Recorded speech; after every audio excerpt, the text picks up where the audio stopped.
そうだ、そうだった。ね、前なんだ。早いな。早いね。早い。あっという間だった。本当にこの1年。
ました。今日は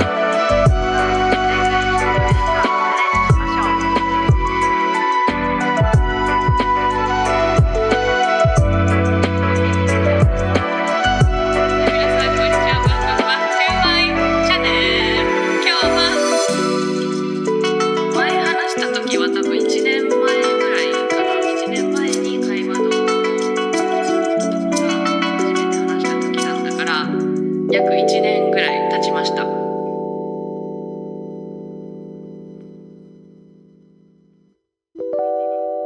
けたことあります？できなかった。私が日本語を勉強し始めた後にコロナの時は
健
Hello. Hello there. Hope everybody is doing wonderfully. I'm doing all right, Vivi. I'm doing okay. You said this was a bit of a cheer up after a curious YouTube comment exchange that you had seen. Was it just people being rude to each other, or just being awful to each other, or... I'm gonna duck over and listen and make sure this is balancing okay.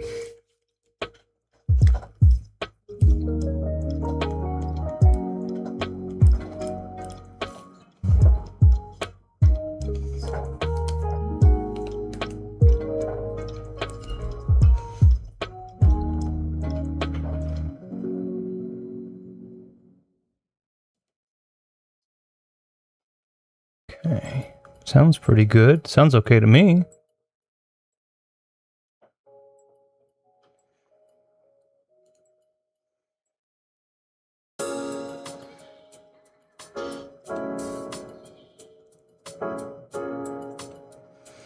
I don't think I have any kind of a noise gate on, but I'm going to double check.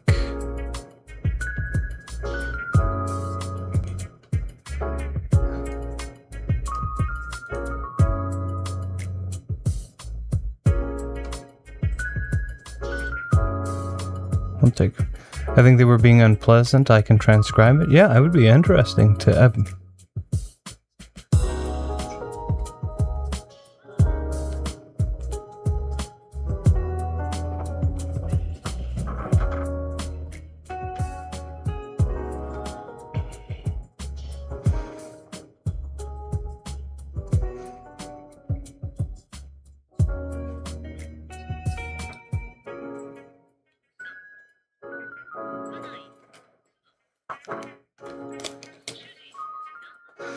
Let's see. I think they were being unpleasant. I can transcribe it. I found it boring. It wasn't boring at all. Agree to disagree. There is no agreement or disagreement with facts. Oh, I see. Isn't boredom subjective? I didn't say it though. I just thought it. Yes, boredom is subjective. Key example of that. I hope I sound okay. By the way, I made some changes, so hopefully everything is coming through nice and clear and decently balanced. Yeah, so that's, you have to, I'm going to adjust my seat here because I've got wires running in different places they ought not to be. Yeah, that's the thing, is, boredom is subjective. I can't tell you, I like to listen to, sound seems good, okay, as long as it's comfortable to you. I can't tell you how many times that I have had so I do a fair bit of travel, and I do a lot of driving in that type of travel. So it's not all the time. It's not planes, it's a lot of travel. As in The Wire and no, I've still never seen The Wire. I've heard it's amazing. I still have never seen it. No, I've had an XLR cable that was running in front of a drawer that I can't open if that XLR cable runs in front of it. But it was, but I do know that line.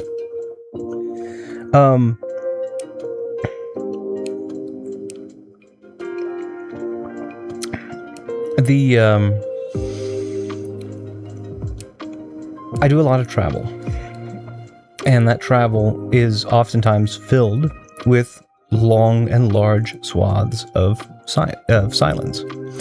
And I don't have any problem with silence. I spend my silence very carefully.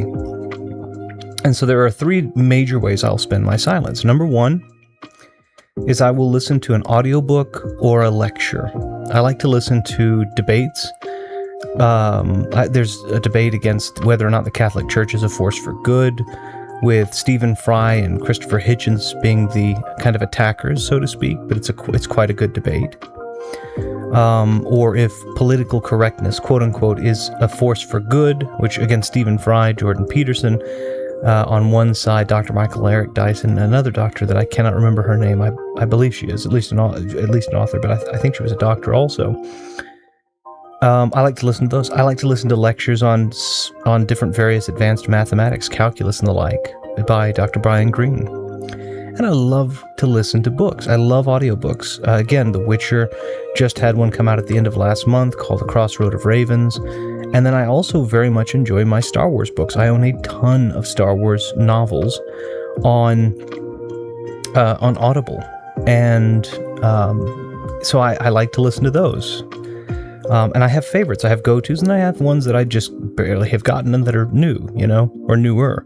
So there's a newer Shatterpoint novel that focuses around Mace Windu. But I also enjoy, my go-tos are the Darth Bane trilogy, the Thrawn trilogy from 2016 on, the Dark Disciple. I love Dark Disciple. So I just have these, Next, we have music. I like music. I'm a fan of Elton John, Sir Elton John, Ozzy Osbourne. I'm a huge fan of soundtracks, so just music in general. Again, Star Wars plays a big part of that. The Witcher plays a big part of that. Castlevania plays a big part of that. Donkey Kong Country. I might listen to the soundtrack of Donkey Kong Country 3, as silly as that sounds. I don't care if anybody thinks it sounds silly, but I recognize that it could. I'm still going to listen to it. And then the other thing I do is I talk with myself, and I go back and forth and try to debate on whether or not certain things make sense and I understand them. Any one, if not all of those three things might seem boring, because I may be doing that for hours at a time. As a matter of fact, I'm traveling this next week, and I might end up for hours at a time doing one of those things. And any one of those things could be considered boring. But they're not to me. I enjoy them so much that I've done them for years. So it's like, well, I wonder if debates can sound even vaguely like the exchange above, the one person saying something like that final line. I don't think a debate can sound like that. I think an argument sounds like that, but that's not. I'm going to use the negative connotation of the word argument and the neutral or to neutral positive connotation.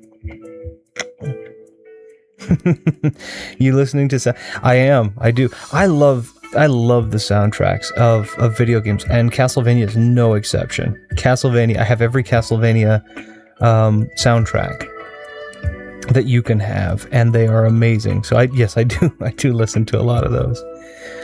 My favorite of them, though, is so 3 is my favorite of the Castlevania games, Dracula's Curse, and I love the Famicom, the Japanese Famicom version, which had the dual sound cards. I love those songs with that dual sound card.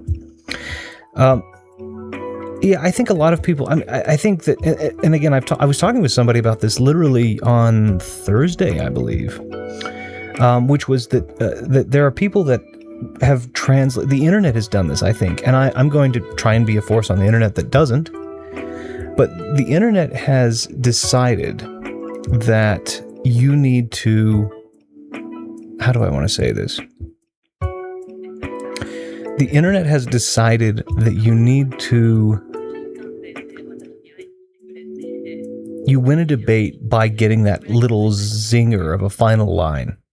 That's how you win. That's how debate goes. And it's a real disappointment because that's not at all how you win debate. Debate isn't about winning. That's the first issue. That's the first fallacy. Debate isn't about winning. Debate is about getting closer to the truth by sharpening the rough edge into a sharper edge, into a clean edge, by talking with other people. You and I might disagree on a topic, all right?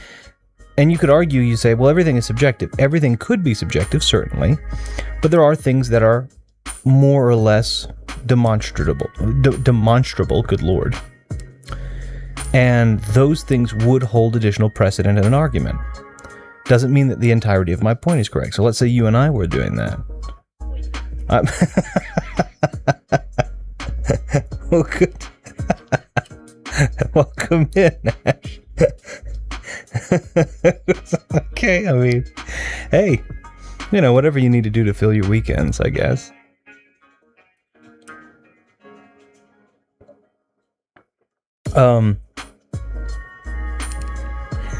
But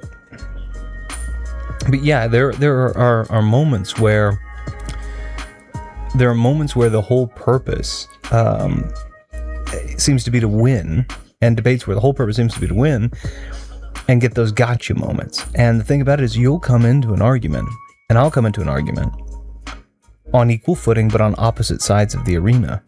And it's your job and my job, respectively, to try and find the truth.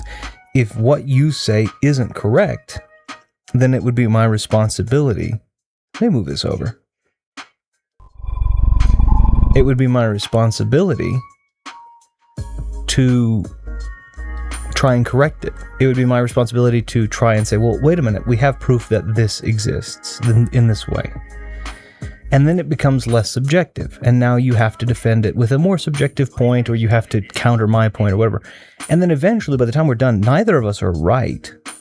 But we now have an understanding that something in the middle, as we've whittled away what was unnecessary of each other's arguments, something in the middle is most likely, not always, but is most likely, the more accurate conclusion. And then we walk away with that, develop additional opinions, which will likely fall on opposite sides as well, come back later, debate those against each other, something in the middle. And that middle, effectively those ends, get closer and closer and closer to the middle until they're so close that it isn't even worth splitting the hairs, because that thing is probably 99.999% the reality of a circumstance.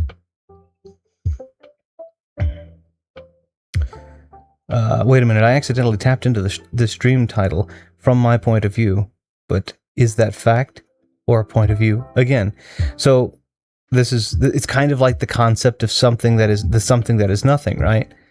From my point of view, as the title is a fact, but what my point of view is would strictly be a subjective matter and opinion. Gotta love a gotcha moment, especially when the women do it. Good Lord. Bags on their head, they're the back. I mean, you know, that would definitely be a good, and then that's all you do is you just say gotcha, and you don't do anything about it. You don't actually go any farther with the ruse. You just take them like 3 blocks away and then let them out. Like, all right, have a good day. You're basically a good Samaritan. You're just escorting them across the street, a couple of streets, and then you don't want them to worry or stress. One of the most interesting Australian shows in the past is a show called The Movie Show at the Movies. Notable critic Margaret and David reviewed movies every broadcast, and they didn't always agree. And that's fine. That's good. You want to have those opposite perspectives. It's kind of so again, I want to really be clear on this because I think it's really, really, really a good idea. If you are a fan of Star Wars is, believe it or not, the Lucas stuff of it seems like it could be shallow.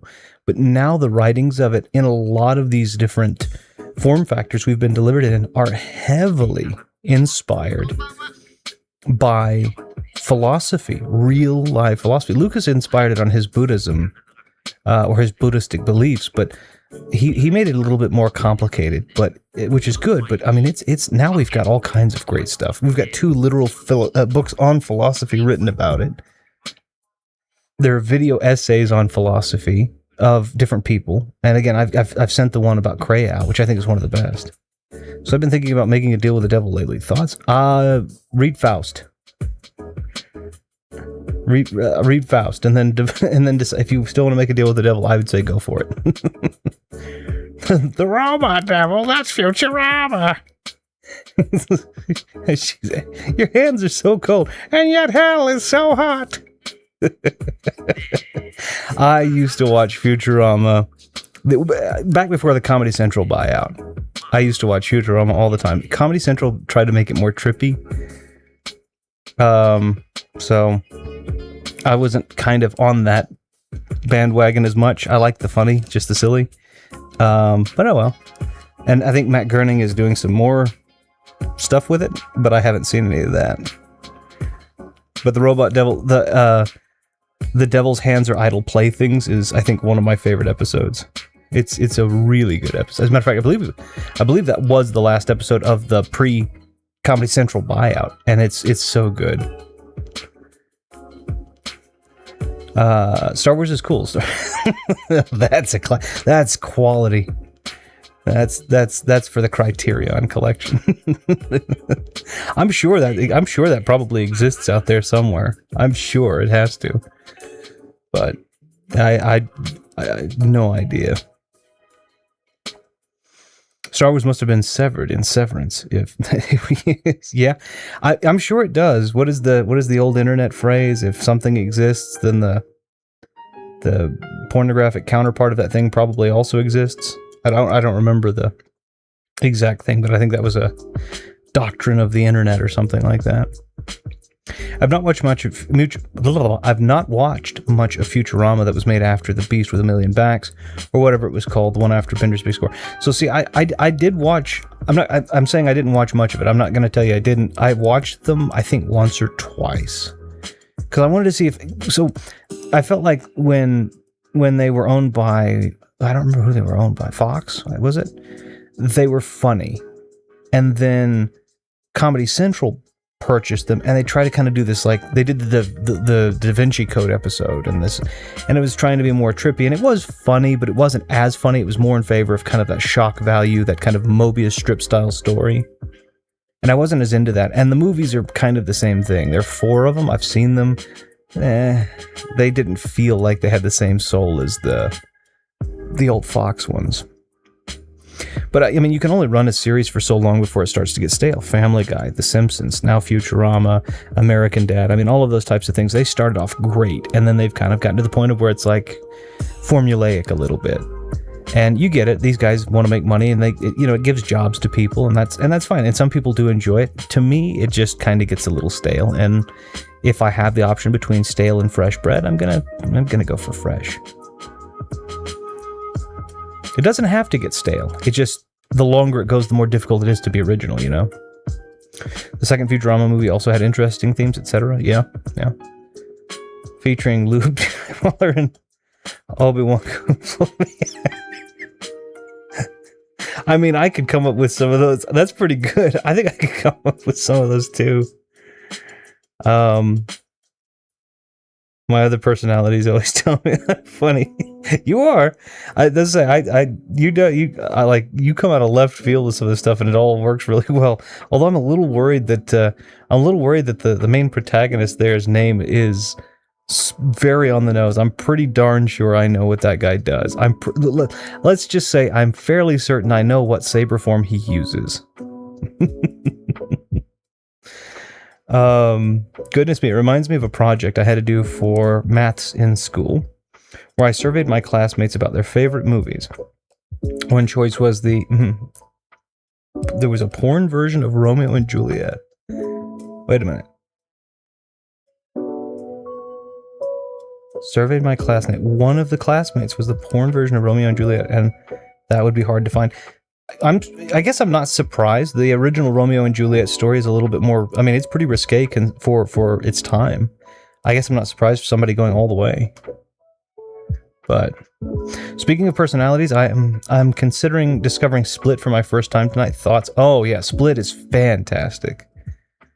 It might be my favorite Shyamalan film. Yeah, of the trilogy too, of Unbreakable, Split, and Glass. Split's my favorite of the three by a long shot.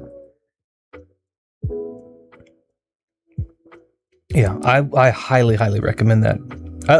To be fair, I'm a little biased. I love James McAvoy, but I think it's really good. He does a fantastic job in it, and it's the thing that I like about it is like Unbreakable and Glass kind of really pull you out into this world of absolute fantasy.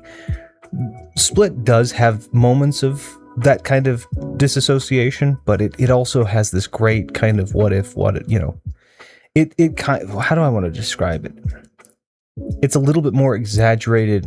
I can't even say that. That's not even accurate. I was going to say it's a fantastic, unique take that I would compare to the twists and turns of, I can't even do it. I was going to say Shutter Island cross something, but I couldn't think of the thing that would cross it, so I can't even. It's good. It's good. Definitely watch it. And just remember, when you get a chance, to give me back the light.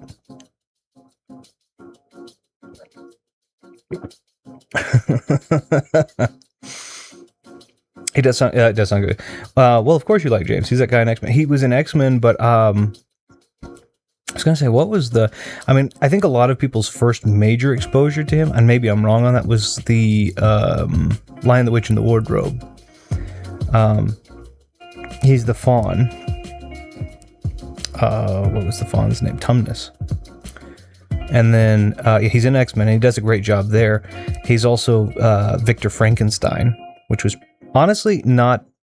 A lot of people didn't care for it. I thought it was pretty fun. I thought that was a pretty fun movie.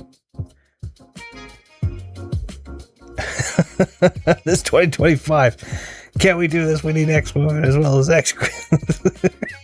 You know what's funny is you're saying that, but the X-Men team,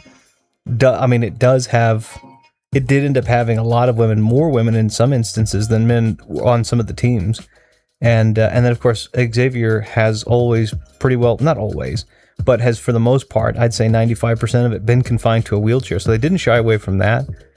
Magneto is a survivor of the Holocaust and a Jewish branded prisoner who escaped. I mean, they did a great job of this is why I talk about that whole DEI exclusivity bull. Is X-Men had all of that, and they made it feel.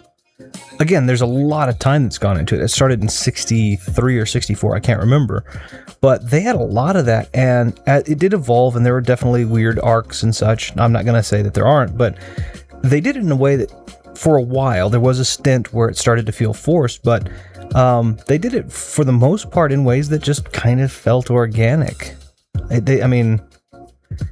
It was cool. It was cool to see the New Mutant. Like, nobody was looking at it going, well, Storm is this skin color, or Jean Grey is a woman. That gets mentioned in, obviously, the 60s kind of thing, but then it smooths out very quickly. And, or pretty quickly, I'll say. And it wasn't focused on that. Storm's just a cool character because Storm is a cool character. Jean is a cool character because she's a cool character. Rogue's a cool character because she's a cool character. I think everybody could sympathize with Magneto a little bit, even if not being specifically Jewish, just about the random persecutions of our own esotericisms, of our own differences that we eventually, try and overcome, or the way that we kind of approach it, that kind of hatred that he has, that justifiable hatred that he has for the bigoted people. And I mean legitimately bigoted people that actually were going to do him harm, who killed his parents, etc. I really like First Class for that reason.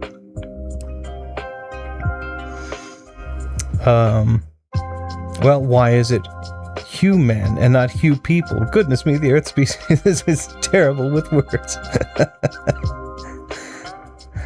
That's a good point. I mean, that's funny. I don't think I've ever broken that out. Hugh people. And I've seen many a terrible species across the universe because, of course, you are the Doctor.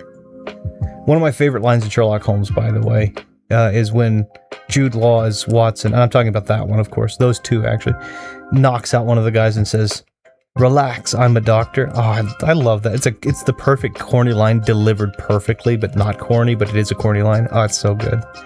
I love the RDJ and Jude Law Sherlock Holmes movies. Anyway, sorry. Reason I said that is I said you were the Doctor, and then I got off of on a tangent there. Too many women can ruin a movie unless it's outer space. I mean, I guess that would be exclusively a female cast now, wouldn't it? It's a bit over the top, but Ford put the franchise back on track. That's what happened. One of my classmates joined in that survey. I cannot really remember. I don't know if half of these exist. And I also don't know if I find out they don't exist. I don't know what I'm going to think more of. Am I going to be remarkably impressed that you made all of these up, or am I going to be remarkably disappointed that all of these actually exist? I won't be disappointed in you, just in general, that people decided to be very on the nose with their, somebody filmed something, they spend 3 months figuring out the title. Meanwhile, you're coming up on these off the cuff, rather. That's the cusp is not the correct word. Don't lie, Viddy. You've seen the box set. It's a box set now, is it? Okay. Mind you, high school was over 100 years ago. Dang my regenerating as the Doctor. What do you mean? What do you mean, you people? Well done. Well. Oh, you made me choke on my drink. Well done. That was good. I have coffee here. That was really well done. Well played, Ash. That was great.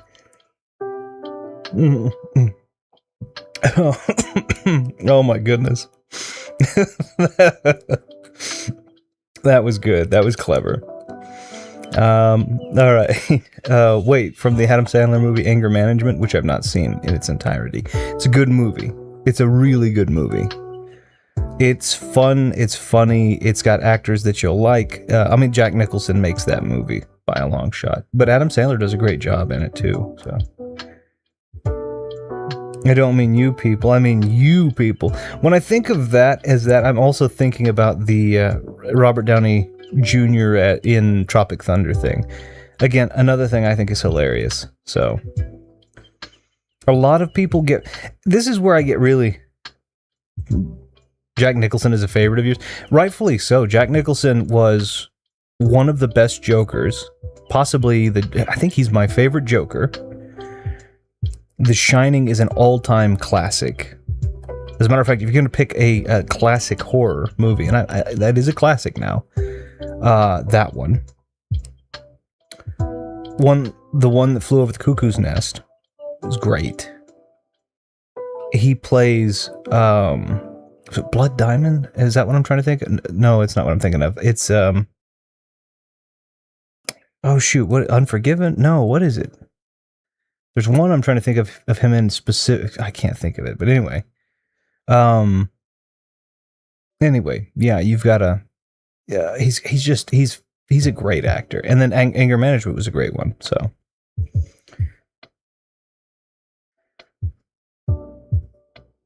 Tropic Thunder is so good. There's such a big... Departed, thank you. That is exactly the one I was looking for. That's exactly the one I was thinking of, and for the life of me, I could not come up with it. That's exactly the one. I was like, God, that's not the name of it. I was in this zone of going through the box arts in my head. I'm like, I know that's not it. Departed, exactly the one I was talking about. Thank you. Tropic Thunder, One Flew Over the Cuckoo's Nest is one of my favorites. That's such a good one.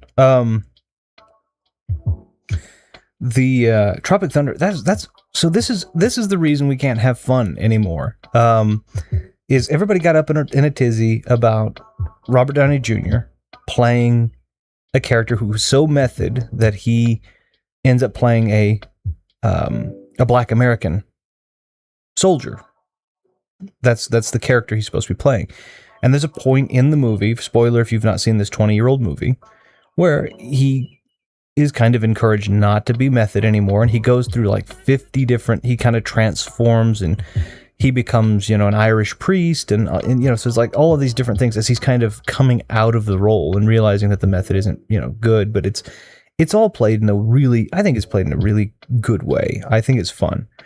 But there was this big thing about this like cultural appropriation thing where it's, you can't have people that are doing this or that or the other. They started off by saying you can't have, you should automatically cast the actor that is of that type. And I'm sitting there going, oh, well, obviously, if you have somebody that's in that, you're writing for someone that is supposed to be a part of the Yakuza, then you would probably want to find a good Japanese actor, Asian actor. That makes sense, obviously. But at the same time, what happens if you're writing about a comedy where there's somebody who's supposed to infiltrate the Yakuza who isn't, but has to act like they are? And it's the whole point of the comedy is this person having to fit in and obviously being a standout, and yet nobody seems to notice. Which is kind of when you think about comedy, is kind of the formula for some of the basic ones. And it's like, oh, well, then you cast whomever you think is going to be the best fit for that. In this case, they weren't trying to cast an actor that had that skin color. They were trying to cast somebody who they were making fun of, that he was so enveloped in the role that he was pretending that this was the case, or he believed it. He had disillusioned himself. It's like, But then they got to doing it on voice. Matter of fact, this is kind of a point of contention fairly recently. They got to a point where voice acting, you couldn't do that with voice actors either. And they had Sungwon Cho, who is a very well-known voice actor. I believe he is Korean. He's Korean American. He kind of has this very deep voice, and he usually does the kind of, like when he puts the gravelly, he's the one that was in like, I can't even remember what it's called, but anyway, he's in these different games, and he's usually the guy that's, come here, Kratos, you are the, da-da-da-da. He puts a little bit of that behind it. He was Ratatoskr in God of War, Ragnarok. He was the squirrel. He also does that, and it's like, he jumped on the bandwagon of, you need to fill the roles of Asian characters with Asian actors. And then he ended up playing a whole bunch of characters that weren't Korean. It was like, okay, well, if you want to put, you don't want to let any other person play an Asian character, but an Asian person, fair. But then you also would have to keep that consistently with Caucasian people and with Black American people and with, and then it wasn't like that. He wanted to play, I think I could pass for a Caucasian person. It's like, well, you can't do that. Like, that's the thing. You can't sit there and say, I get this, but you don't, because I think I can. Yeah, I don't know. So it's just, it got confusing. I think you just write your bleeding character, and then whoever has a voice that sounds the most like what you want your character to sound like, go with that one. I also liked him in Easy Rider, which he was fairly young. I can't remember. I remember a scene with him at a diner with somebody being difficult. He's asking for a specific order, and he can't for the life of him seem to get the waitress, because she's like, no substitutions, and I can't, but I don't remember. That's not from that one, I don't believe. I was like, wait a minute, that's not that one. There are black actors alongside Downey in the film. Multiple black actors have said they love him in the film, they love this role. The people bothered by it are never the people it's apparently against. I agree. I think RDJ has had conversations since then, and it was like, he kind of talked about his apprehension, but that he was like, I want to do it, and he's done it, and I like RDJ as a person. RDJ is a really, in my opinion, he's a really inspirational person. Johnny Depp's kind of that way too. They've done things that are regrettable, but then they've flipped around and said, let's make the best of it. And, and then RDJ's kind of, RDJ's big turnaround was basically around that era of Tropic Thunder, Iron Man 1, etc. And now he's just one of the biggest names on the planet. And it's like, yeah, you had a tough patch in your life and you decided to do this, and it was fun and it was funny. And it wasn't, no one was trying to offend anybody. You just wanted to make a movie, get paid, and have people laugh. I don't know. I like it. I'm casting Vidius Transitman in my action movie too with it. It's not Agent 47, it's Agent... I can't think of a good number for that. I mean, you could say 69, but that's the easy answer. I will admit I was out of sync for a second. Hang on. Nicholson wasn't in the movie. Oh, you looked at my saying Jack and said Jack Black.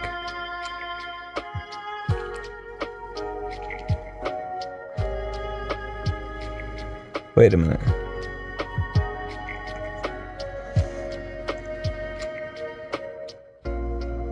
Yeah, I was gonna say, I apologize. That's my fault on that. I was like, wait a minute, I don't remember that, but I saw a YouTube thumbnail recently suggesting that Jack Black has limited range as an actor, and it makes sense for people to go to a Jack Black movie just to see Jack Black as sort of Jack Black. The guy you mentioned also voiced a robot in Borderlands 3. Yeah, the big playable character robot. I cannot remember the name. I don't play as him. Well, no, I do. I do play as him. I just can't remember his name. I was trying to think, who do I play as? But I'm fairly certain I have played as him in one of the playthroughs. And of course, I've not seen the Minecraft movie or the Chicken Jockey or whatever. Yeah, I haven't seen it either. 5 Easy Pieces? I can't remember. Matthew McConaughey seems like another normal actor too. I think he does. I mean, I like his stuff. He's dabbling in politics. So as everybody's probably aware, a couple of really big actors. There are a lot of really big actors that come out of Texas. Matthew McConaughey is one of them. Woody Harrelson's another. I've actually been to Woody Harrelson's father's home about 10 years ago. When I was traveling on work, I thought, why not? And then of course, Ethan Hawke. Ethan Hawke was from Austin. What's the other guy that I'm trying to think of? He's I can't think of his name right now. He's from a small town that I had spent some time in too. But anyway, I can't think of his name. Todrick Hall. There we go. He's from a small town in the Panhandle. And Texas, by the way, is a huge state, so like it takes forever to get around in there. I've just been all over it, but it seems like a lot, not all of them. Todrick Hall's a little bit more outspoken on some stuff in a direction that I think he was upset about something that wasn't oppressive, but he believed it was oppressive. I could be wrong on that. Like I could just be wrong on that. So I'm not gonna. I don't have an opinion. Todrick Hall's an incredibly talented musician and dancer. I don't know enough, so I'm gonna go back and read what because I can't recall it perfectly, and then if I read through it again and it was what I thought, then I'll go ahead and articulate my opinion. I think he's a super talented singer and dancer, so going with that, and then I'll take a look and see if the thing that I'm trying to recall is actually as I remember it, and I'll develop opinion then. Hey, that's it, not Agent 47. What's up? I mean, yeah, talk about a smuggled weapon, right? Was it Matthew in the season one of True Detective? I haven't seen True Detective. Is Chris Pratt one? He gets a ton of hate for not being on the left. He's not from Texas. No, I don't think so. I think he's from like Minnesota or something. I don't know where he's from. I don't think he's from Texas though.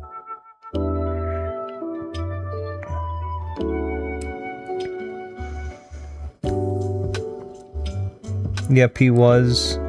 Okay, I'm assuming that's to the Matthew McConaughey for True Detective. Mario gets hate? Mamma mia. Viddy, Chris, and Mario are separate, you know? Yeah, well, so Chris Pratt is, he's not on the left, and it would be difficult. So let's be very clear on Chris Pratt, and I'm not saying he would otherwise. Chris Pratt, it would be very difficult for him to be on the left because his father-in-law is Arnold Schwarzenegger, and Arnold Schwarzenegger was a Republican, is a Republican, and was the Republican governor of the very democratic state of California, who is currently governed by Gavin Newsom. So, which is, again, I have no problem with that. It's fine, whatever. But it would be very difficult. My point is, it would be very difficult for Chris Pratt to be unrealistically left-leaning.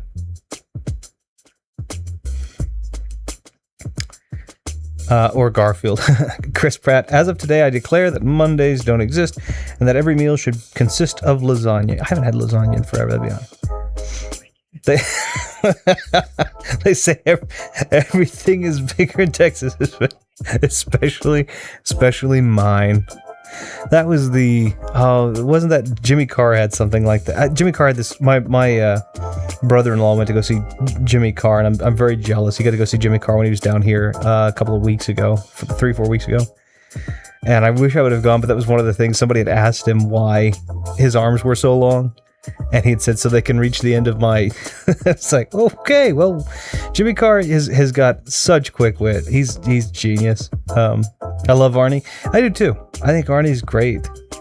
Sounds like World 4 of Super Mario Bros. 3. It does. And isn't that the best world? Bigger is better. All right.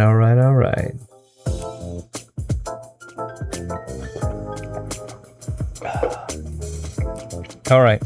So what I'm going to do really quickly, I'm going to go to the BRB screen. I've finished my coffee. I need to get some water. So I'm going to go ahead and grab some water really quickly so that my throat doesn't dry as I'm talking. And then I'm going to come right back and we'll hop into the game. But I'll be right back. By the way, when we left off, some awesome stuff happened. So I'll recap in a bit also. A little recap. But yeah, just permit me a second. I think I have to remember where the button is. Right here? Is it this one now? That's what I thought. All right, guys. Just bear with me for a minute. I'm going to grab some water. I'll be right back.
Okay.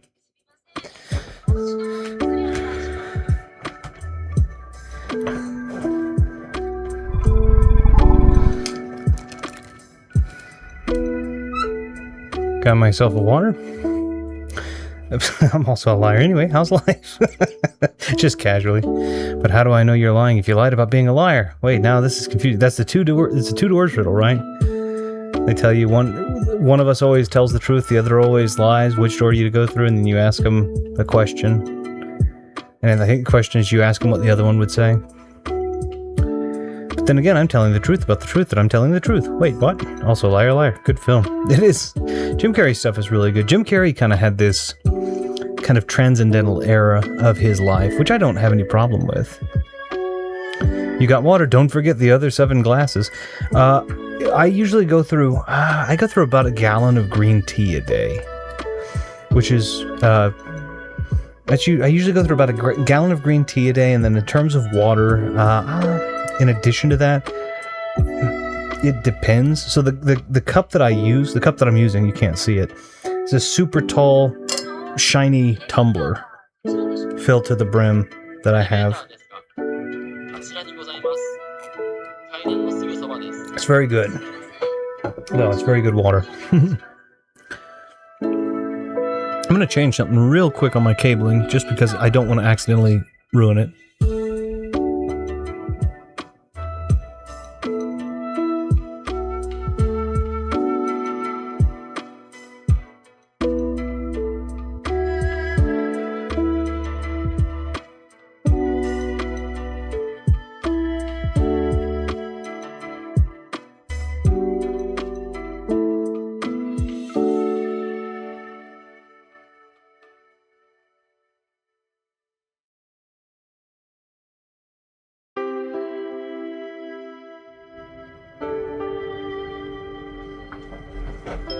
There we go. That's a little bit better. I have this arm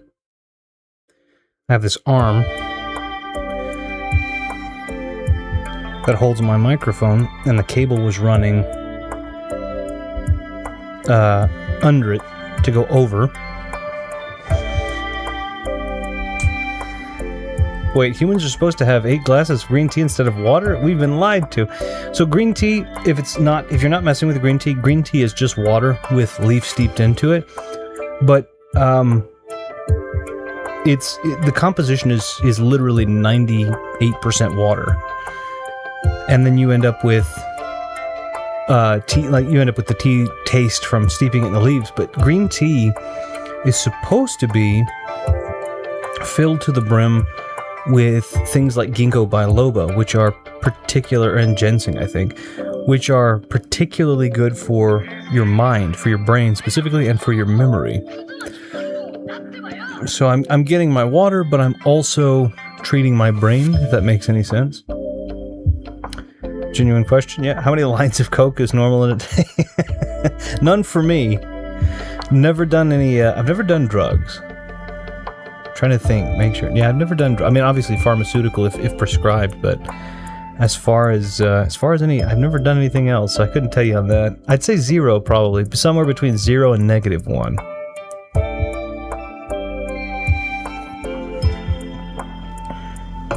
I was gonna say lines of cans of Coca-Cola. I mean, how many are in a line? But I yeah, no Coke. Wouldn't recommend it. Not good for you. What was I going to say? There's something else I was going to bring up, but I can't remember what it was. So, I guess it wasn't important. Hopefully I sound better than I did the last couple of times. I made additional adjustments. And so hopefully they're coming through decently well.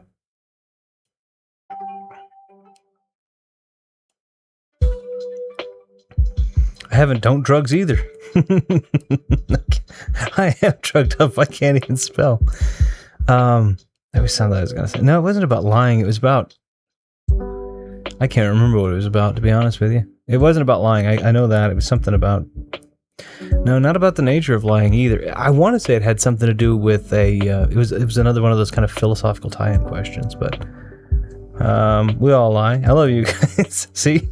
I did it. Well, I will say on the side note, this is not a lie.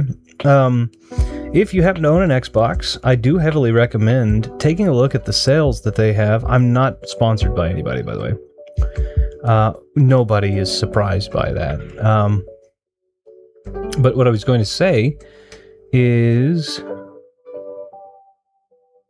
I own this, though, right? I'm taking a look at this real quick. They raised the, as everybody I think is aware, they raised the price of the Game Pass. So if you're not a big fan of Game Pass, then I'd say get rid of it. But they put out a thing this month. As a matter of fact, I think it's only for like this week, and I could be wrong, but I think it's only for this week, where they put up a whole bunch of games on Xbox, and I believe they're also on the PC version, the Microsoft PC, whatever store, where you can get a whole bunch of really good games for 99 cents. I think they go up to $1.49 for some of them, and down to like 89 cents for some of them. But I found some really good ones on there, and I did go ahead and pick them up because I thought, why not? It's literally called their like 99-cent store, or their 99-cent sale, or whatever. 99-cent sale, that's what it's called. I'm looking at it right now real quick. And they had some really, what is this? They had some really good and fun games. They had some shoot 'em ups. They had some horror style games, horror style like puzzle games. They had a lot of like Final Fantasy 3 style like RPGs.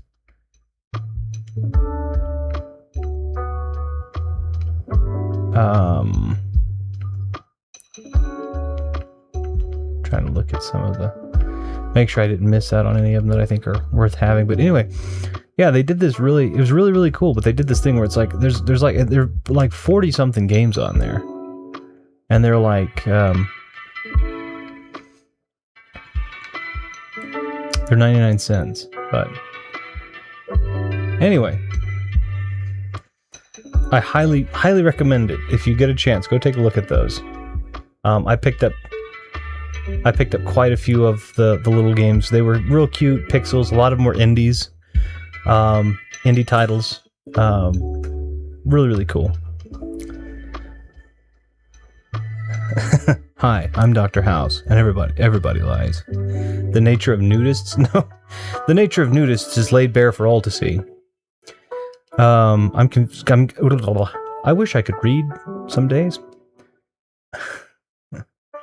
Oh yeah, I did miss some. Oh shoot. Yeah, they have As Divine Hearts, As Divine Dios, and As Divine Hearts 2 are all 90 cents right now. If you buy them all together, they're $30. Wait, no. Yeah, it's $30 if you buy them all together, but if you buy them separate, it's less than $3. So go grab those if you have it, because some good stuff on here. It's like the Kimco Saika. This is not Kimco Saika. Kimco bundles. It's really cool. Anyway, we're considering writing a vague philosophical analysis of the character of Dr. House, or at least maybe not philosophy, but just about the mask that House has to distance himself from people.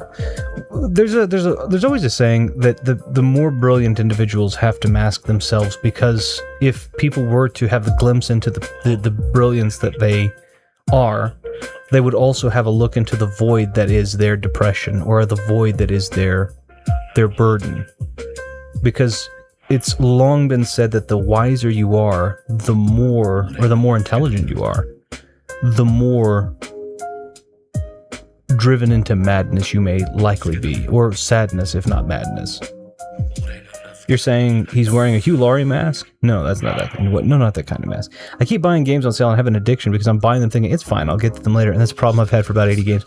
I mean, my thing about it is if it's 90 cents, they're not going to be super long games. They're decently long, I guess, but they're 90 cents, and I take all of the. I'm doing the game preservation thing, so I take a lot of the games that I download the right to, and then I go and download it onto other media so that it can be backed up. So I legally purchase it, but I legally purchased the game, but I am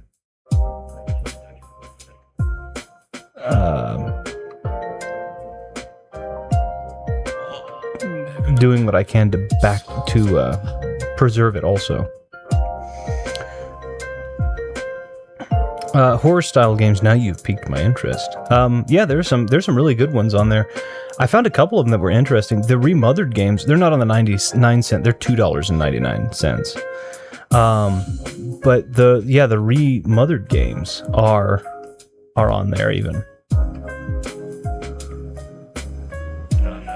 But there are all kinds of really cool little odds and ends on there if you happen to find yourself. I mean, there's really cutesy kind of games on there also, so if you're into that. There was one called Charon's Staircase. Charon is in the skeletal being that is supposed to row you, the boat person or boatman that rows you across the river Styx. Because the stream was considered by someone else, not me, to be objectively not boring. Well, thank you. Retro cannot read? What? I can read, but sometimes my tongue decides to jump out over and above and in front of my my mouth. There are a lot of really cutesy games in there too.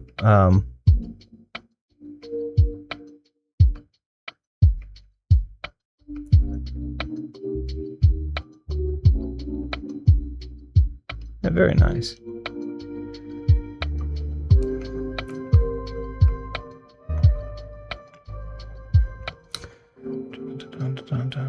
Speaking of horror, a really cool horror game about war called Conscript. Highly recommend. Conscript, okay. I mean, I will absolutely take a look at that. There's a Lovecraftian horror game I was looking at right now. It's $1.50 for that one. It's called Desolatium. Or Desolatium. But Desolatium. TI usually makes the sound. Which is Lovecraftian. Of course, I love Lovecraft. We talked about that, Ash, I think, a little bit offline, talking about some of the stories that I recommended, which were him, which I think are quite good. So, very, very nice. But let me see if I can do some quick math on this. 2, 3, 4, 5, 6, 7, 10, 11, 12, 13, 14, 15, 16.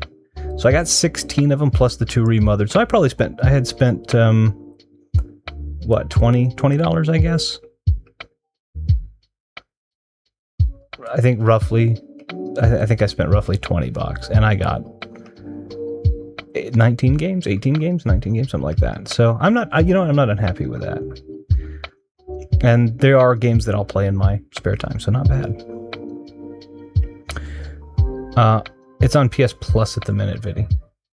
I don't know about. See, that's the thing about it is Game Pass is more expensive, but I can't. PS Plus is a difficult value proposition. Has a difficult value proposition to me anyway. Also, and I'm wondering if that would be worth. If it's worth switching over to, or I don't know. But some really, really cool stuff there. A lot of little pixely kind of cutesy little pixely types of games, you know? So, Venture Town, man, really neat. I introduced my cousin yesterday to another Crab's Treasure, and my goodness, the first main boss in that game is hard. So we did our boss fight. I guess I'm going to go ahead and make mention. We'll get over to the game.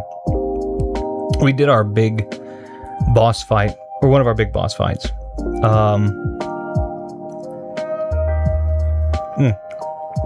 Yesterday.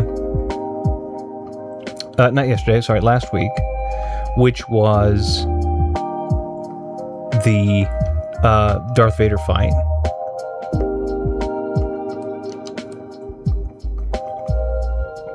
I just have to get it to focus for me.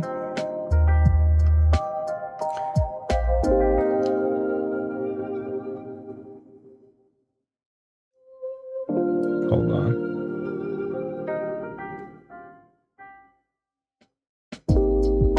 Wait, you're playing another another Crab's Treasure? Cool.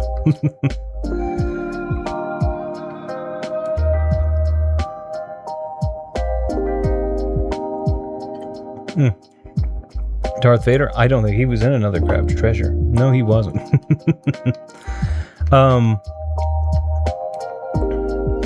Yeah, we did the, I'll go ahead and, like I said, I'll move us back over. We did the fight, for anybody who was unfamiliar. And this is a little bit of the spoiler territory. 1 second while I scoot us over.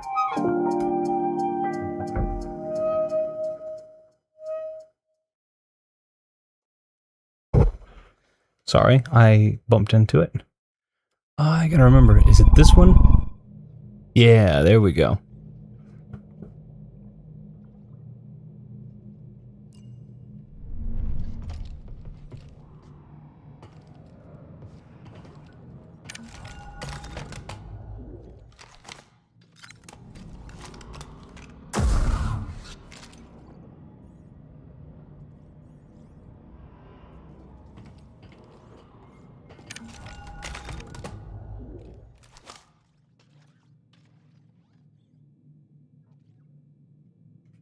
Okay, there we go. I really need to oil that thing there. Cool, okay. So we have, when we were in... I'm going to take the one of the ear cups off. When we originally played, a little bit of a spoiler here, we were playing we were out in the middle of the desert, and we found out that the Imperial... Actually, sorry, we were in the archives in the middle of the desert. We found out that the Imperials... Let's see. Well, what an ending for who would have thought Darth Vader was... Oh yeah, you're going to see some downloads from the 90-cent games I got, sorry. Who would have thought Darth Vader was in Star Wars Jedi Survivor? Oh, thank you, Mr. Bloater picture for me. I just came back and somehow accidentally clicked another video thinking it was this stream, and you were talking about X-Men. I was confused. I think I've only done one X-Men video on this channel, and it was called, I think it was called Unite. And I think I did it back in 2020? Because it was about the election, everybody was torn, and I think it's like got an American flag and all that kind of stuff. It was really very unusual. Oh, what an idea. Who would have thought the distinct other to Star Wars was Star... Oh, thank you. That was that one. Okay. Rewind. No, he was streaming X-Men. I have no idea what the video was or how... Yeah, there's a video. I did do a video, I think it was in 2020, called Unite. And it was basically about the division. It was a country division type of video again. We were in the middle of election season. People were being rude and awful to people. And I made an X-Men video. I was playing X-Men for the Super Nintendo, I believe. I have played other X-Men games on the channel, but that's the only one that I've made that was explicitly an X-Men game. And it was me playing Mutant Apocalypse for the Super Nintendo, which I will play on this channel again. It is a very, very fun, but very, very hard game that I have been playing since it came out.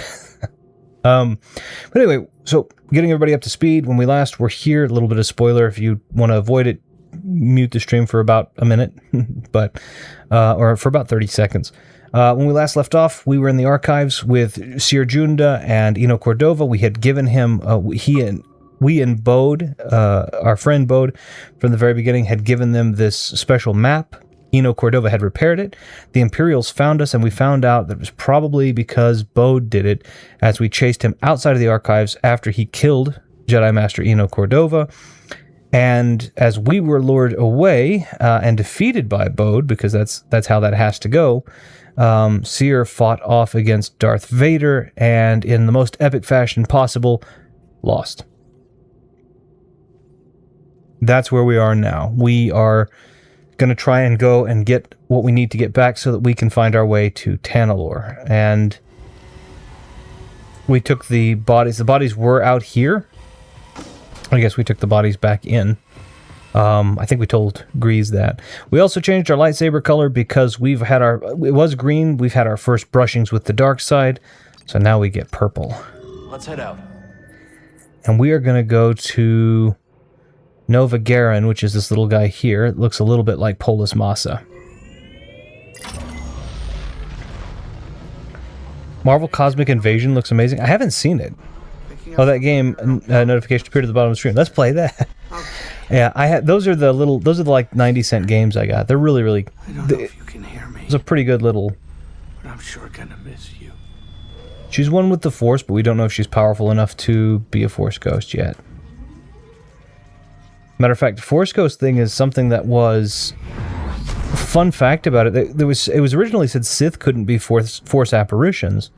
And then KOTOR kind of had turned that on its head and made a Junta Paul a Force apparition, which I thought was super neat, that you could be a Sith Lord. And then, of course, what do I need to grab some seat? There we go. Which I think is, that's Graze's catchphrase. I think that's really a cool catchphrase.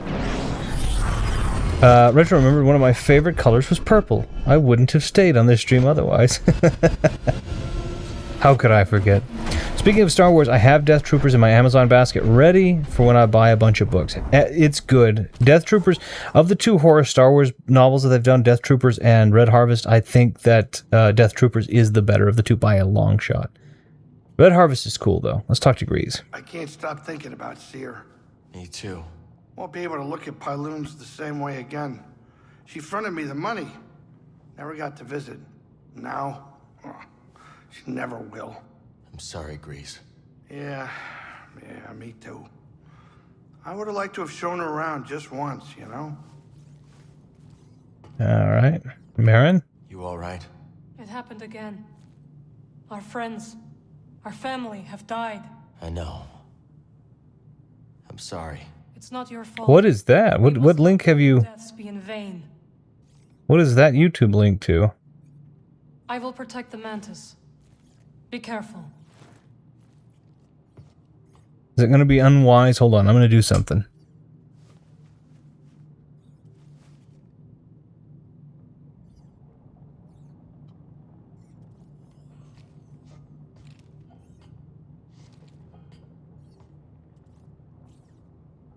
Oh, it's the Cosmic Invasion announcement trailer. Let's take a peek at that real quick. Let's see. I'm going to take a peek at it over here because I don't have a thing. I don't have a screen for it at the moment. Oh, it's all done in like two-dimensional, like comic book. It's not comic book in the like the stippling that is normally done, but it's comic book in like the 2D nature of it. So we've got Spider-Man, Wolverine, Storm, Captain America. It looks like Magic. I'm assuming is who that is with the sword. Colossus's little sister. That looks like Nova. Oh, it is. It's very much in the... It's actually very similar to... There used to be a game... We'll play it on this channel. I have it. There used to be a game called... well, shoot. Was it Marvel War of the Gems? It was literally the video game version, 25-plus-year-old video game version of the... Oh, who else? Cyclops? Venom? Yeah, all right.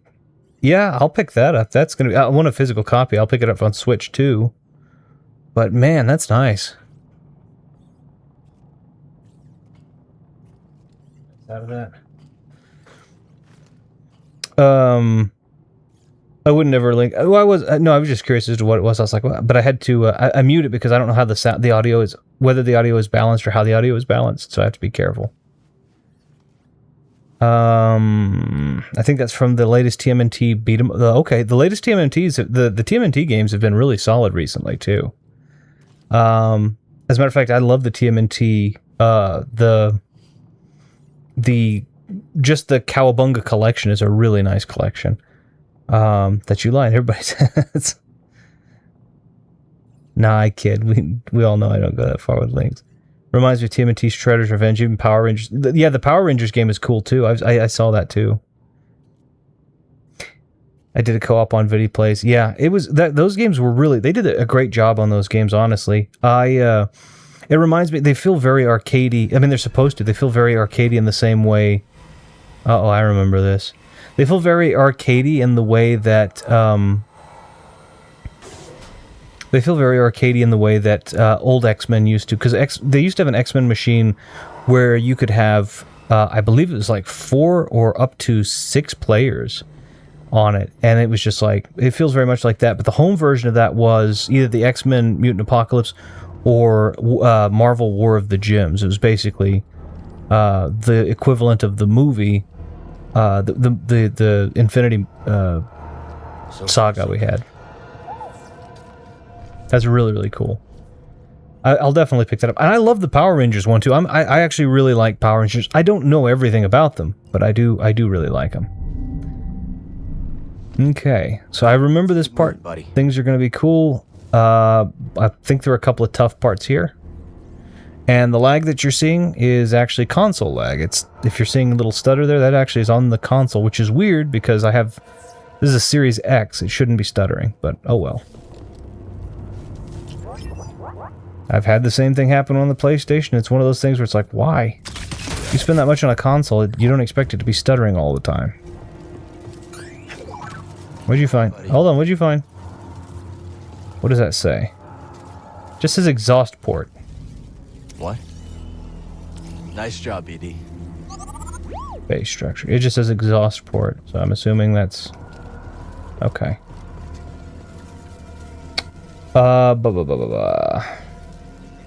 George, which Ranger is your fave? I think everybody kind of goes with Tommy. I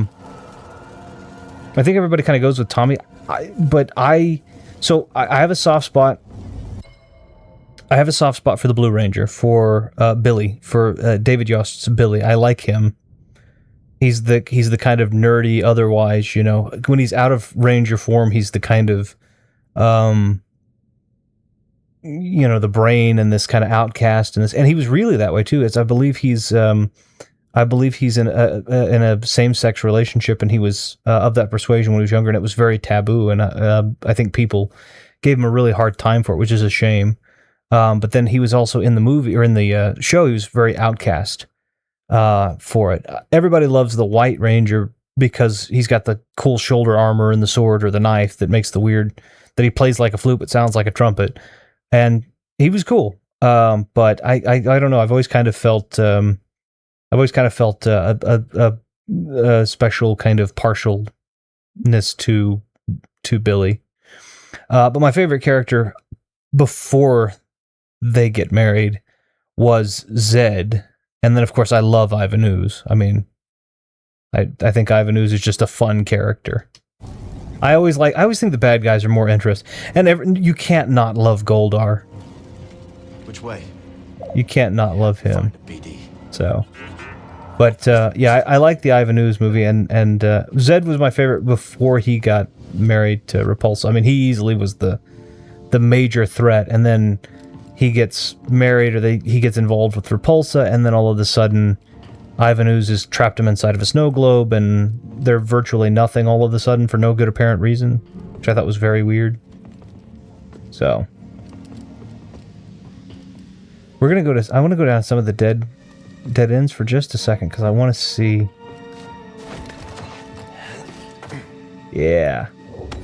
I thought it might have been, it was prior, I thought it might have been a skill point, but even still, I knew something when I saw the saber tear thing. Billy's cool. Yeah, Billy's cool. I think normally people gravitate towards the White Ranger, the Green Ranger, or the Red Ranger, and those are all cool depending on which ones you want, right? I mean, if you're talking about, if you're talking about, okay. That, are you talking about Rocky? Are you talking about Jason? Who, it's all that kind of stuff. So and then of course I stopped watching when they got to a certain point.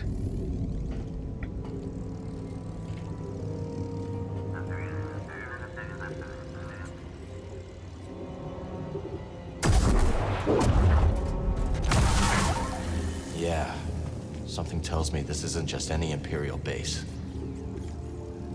There's my cool purple saber, but I don't think I can dodge through the red ones, just the green ones. I can dodge through the red ones, never mind.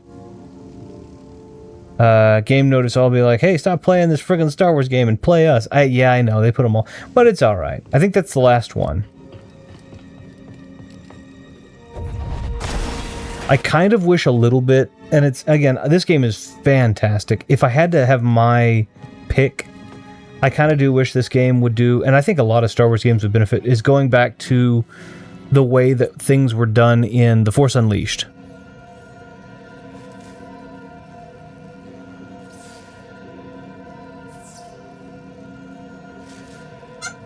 In The Force Unleashed, you could manipulate with the Force. You had your grip buttons, which were the triggers, and then you could use the thumbsticks to literally just move them around and throw them whatever way you wanted to.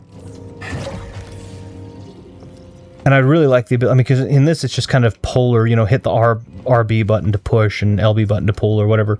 I kind of would love to rip through it. We'll play Force Unleashed on this too. We have played parts of it, but we'll play the whole thing at some point. I'll never turn down an opportunity to play a Star Wars game. I'll tell you that much. Okay, before we walk over there, just make sure there wasn't anything. Okay, making sure I didn't miss anything. And now we're getting into this little part of the Imperial base, which starts to kind of actually look like that Hammerhead cruiser in Episode 4, which is the Tantive.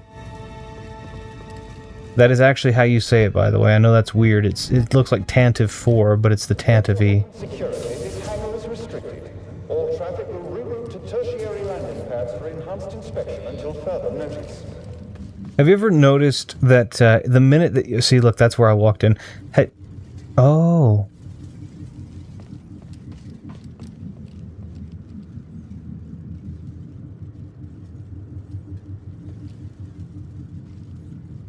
Okay, I guess that's my little cruiser.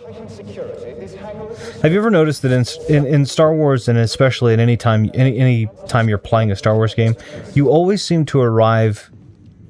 ATCs appear normal, but external monitoring is offline. What's going on here? Challenge! Not really. He's an officer in the Imperial Security Bureau, the Empire's secret police. He's such a good so ISB is basically the undercover. They're kind of the NSA. I threw him through a wall, so he's really, really good at what he does. He can literally blend in a room that's bare. ISB is Imperial Security Bureau, but they are basically the NSA. That's there. But you ever notice that you always pop up in these Imperial areas, and it's as they say, you know, oh, everything sucks, something happened, and we're on lockdown. You never appear when it's like, hey, business is, you know, we only are on lockdown maybe 1 week a year. Go get a sandwich. You will give me access to the terminal. No, I can't. You're not authorized. I have authorization. You're doing nothing wrong. You're authorized. Access granted. Ooh, and then we get the Bode. I still like Bode. Due to heightened security, this hangar is restricted. This is an ISB. But we see that Bode is actually very talented.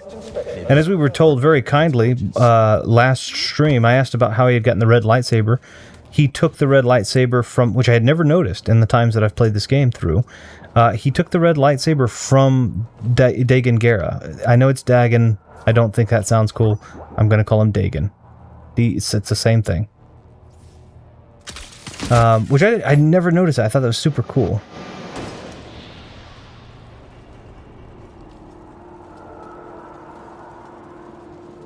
Okay, hold on. Okay, I see what we have to do. I just wanted to make sure there wasn't any... this is the thing about this game, is I always end up doing... I doubt. This base... Wonderful. A battle of... There we are. I always end up with a... Let's check. I always end up going into all the little corners and... Oh, did I miss an echo? What the... I love this block mechanic, by the way. I've talked about how last time again, I talked about how the block mechanic comes all the way from episode 1. And now that I have episode 1 on PlayStation 5, and I now have a PlayStation 5 back here, eventually we will play that game also.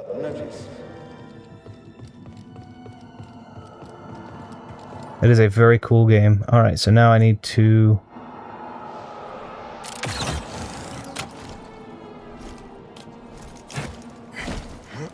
There we are.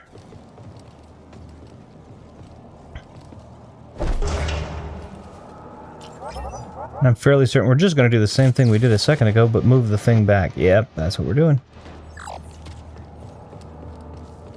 Due to heightened security, this hangar is I'm curious as to when, tertiary landing pads for enhanced inspection. or if, in fact, we ever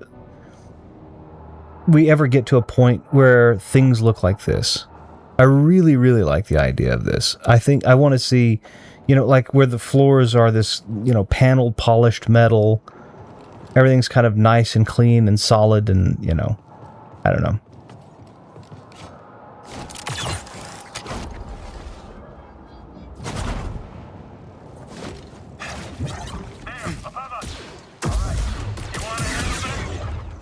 Due to heightened security, this hangar is restricted. All traffic will move to tertiary landing pads for enhanced inspection until further notice. Step back. Get back here.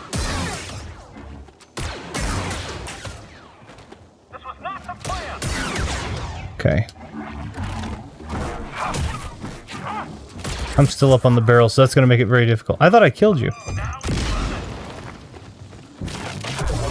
There we go. But anyway, I wonder if we're ever going to get to the point of where things are... I actually have little lock boxes that look like that are just... They actually look like that. I didn't paint them or make them up or anything. But I really love the design of the Star Wars world. There's something about these trapezoidal windows that I think are really nice, and again, the metal, the polished metal. I love these little light. As a matter of fact, so we're planning on getting another home at some point. You know, buying a different house is what I mean, and.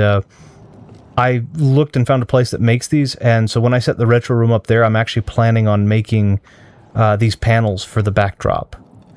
Because this isn't that house, I don't know if I'm going to do it now, just because I think that you can't really pack them up and take them with you, but I don't know, the aesthetic is just so nice to me. That was a barrel of glass. I opened it up and it's just, just a bunch of random, there's a Skeletor laughing there. Okay. Is it just... Oh, I guess there are more. Is it just me? A curious question. This is a legitimate question, though. Is it just me, or whenever you see a skeleton, is it your normal inclination, your natural inclination, excuse me, to put on the Skeletor voice? All traffic will reroute to tertiary landing pads for enhanced inspection until further notice. Oh, it's Full Metal. Stealth is optional for this mission. Me runs around every corner yelling, "Boo!" Yeah, I mean that's. I think this got me too though, because I love and I hate Bode, and they did such a good job of making him that perfect character where it's like you want to find him. You want to find him because you're so pissed off about what he did to Eno, but at the same time, you also are like, this was my friend since Coruscant, man. We went on the mission together and everything. Oh, shoot. Let's go back in this little hold real quick. Let's go up the elevator first. Just because I want to knock out some, yeah.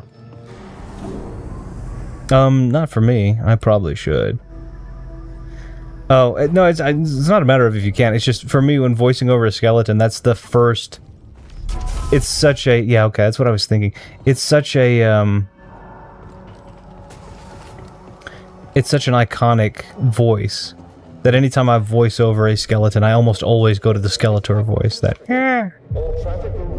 It's such... It just feels like it just feels like that's what a skeleton sounds like. Even though a skeleton doesn't have vocal cords and can't actually make any sounds anyway. Yeah, I think they did it, but welcome in, by the way, OS Full Metal. Thank you again for being here. I think they did such a good job with this game. I really, really have fun with it. Star Wars in general is a favorite of mine, so... but this game, I think, went above and beyond. It is not... As far as Star Wars games goes, I'll be honest with you, it isn't my, like, top 3, but, I mean, it's in my top... I think in my Star Wars game list, it's definitely in my top 5. Obviously, 1 and 2 are the KOTOR games. I absolutely adore those games. And then I think 3 has probably got to be Jedi Knight 2 Jedi Outcast. This probably comes in at 4, and then Jedi Academy probably comes in at 5. But I could be completely wrong. Okay, I'm not going to target the... Oh, shoot. Who do I take? The Flame Trooper or the... Let's take the K unit. Let's take the KX unit. Oh, well. I didn't know... Here, you just annoy me. The Flame Troopers frustrate the heck out of me also. For those, hold on. Flame Troopers, the easiest way to get rid of them is this. And then the KX unit. And we've got one of these nice, not painted ones.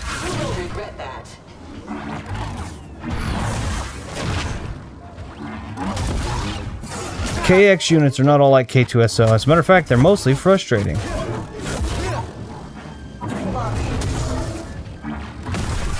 Okay, there we go. Goodness. So you do that voiceover, but when we ask you to do the voice of Dr. House, etc., you refuse. I'm leaving? Nah, I'm not. I mean, I didn't refuse. I did the theater guy you had asked last time. But I get your point there. The difference is the voices that we incline ourselves towards voices we're unfamiliar with. Like, it's natural for me to do Skeletor because I've done Skeletor for so long. Nice and quiet. For, decades at this point. But I haven't tried Dr. House. But I'm always happy to give it a shot after a couple of listens. So I don't ever want you to think I'm just denying outrightly and saying, no, I'll never do this. That's never anything like that.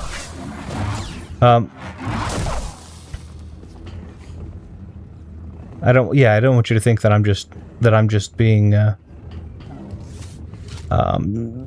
I'm being selective in that regard. Obviously I am, but I don't want you to think I'm just ignoring you. I'm certainly not. It's just the difference in trying something out that you've never tried before.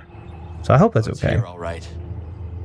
Goodness me, there are Puppets and Liza P. early chapters that have flame attacks like that. Yes. You were as hard as Rick the door technician. Oh, that other guy right there is just sad about the death he almost suffered. He's crippled, but he's not dead. That's okay. All right, fine. Come on, guys. Oh, I need this. I don't know if it's true or not. I'm not sure if it is or isn't true. Excuse me. Oh, that's going to hurt. What I was going to say is I'm not sure if it's true or not. But I think... It could be whenever you're using your double-bladed saber. When it comes to the because there are two blades on it, I should have sliced him. Not with the lightsaber. Slicing is the equivalent of hacking. I wonder if when you use a double-bladed saber, when you're going up against the chain blaster individuals, I wonder if it takes half of the stamina because you have two of the sabers. I'm not sure. I know you sort of have a different voice pitch, etc. Yeah, I think I don't think I sound... That's the thing. I don't think I sound particularly like Hugh Laurie. I think Hugh Laurie talks... How do I want to say this?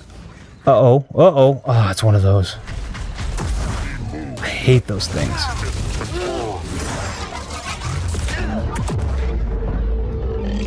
Okay, I've got a KX unit, so that'll help.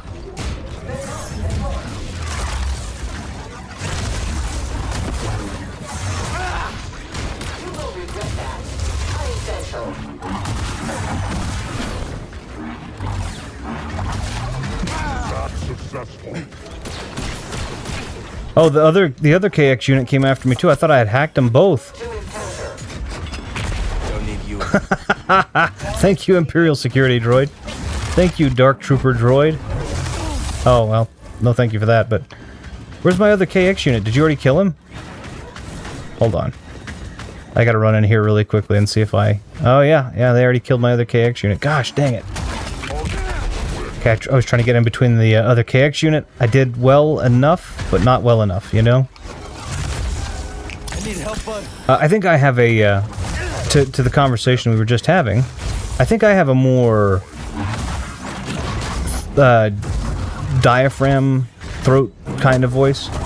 And I think that Hugh Laurie has a more like crackly, his is almost entirely throat.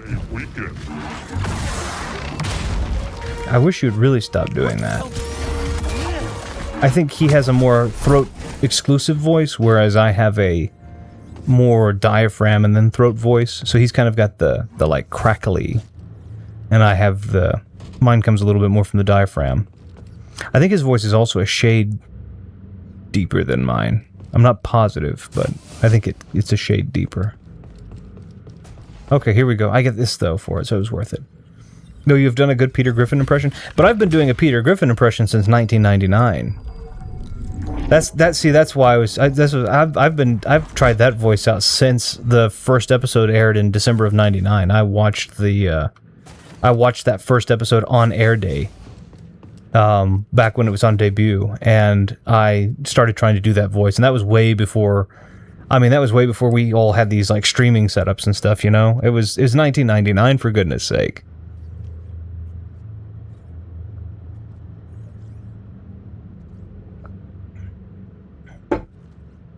Oh, you have a face for print and a voice for radio. Well, thank you. I had always heard that I had a voice for print and a face for radio. and a writing for video. No, I'm just teasing. That actually makes sense. You can't use that one. Yeah, that's why you have BD Slice It, you doofus. Uh-oh. Always on point. Well, he was. You were the one that was like, it's locked. Just go home, BD. We've got an R unit here. They're really pretty R unit. I'm surprised he's not reporting on me. So astromech droids, for the most part, aren't as intelligent as R2-D2 is, and R2-D2 hasn't undergone memory wipes. Doesn't undergo memory wipes through the whole of the series. C-3PO does, but R2-D2 does not, and so he's kind of gained all these skills. Whereas astromech droids are usually just made to repair the ship. And they get routine memory wipes every X amount of quote-unquote cycles.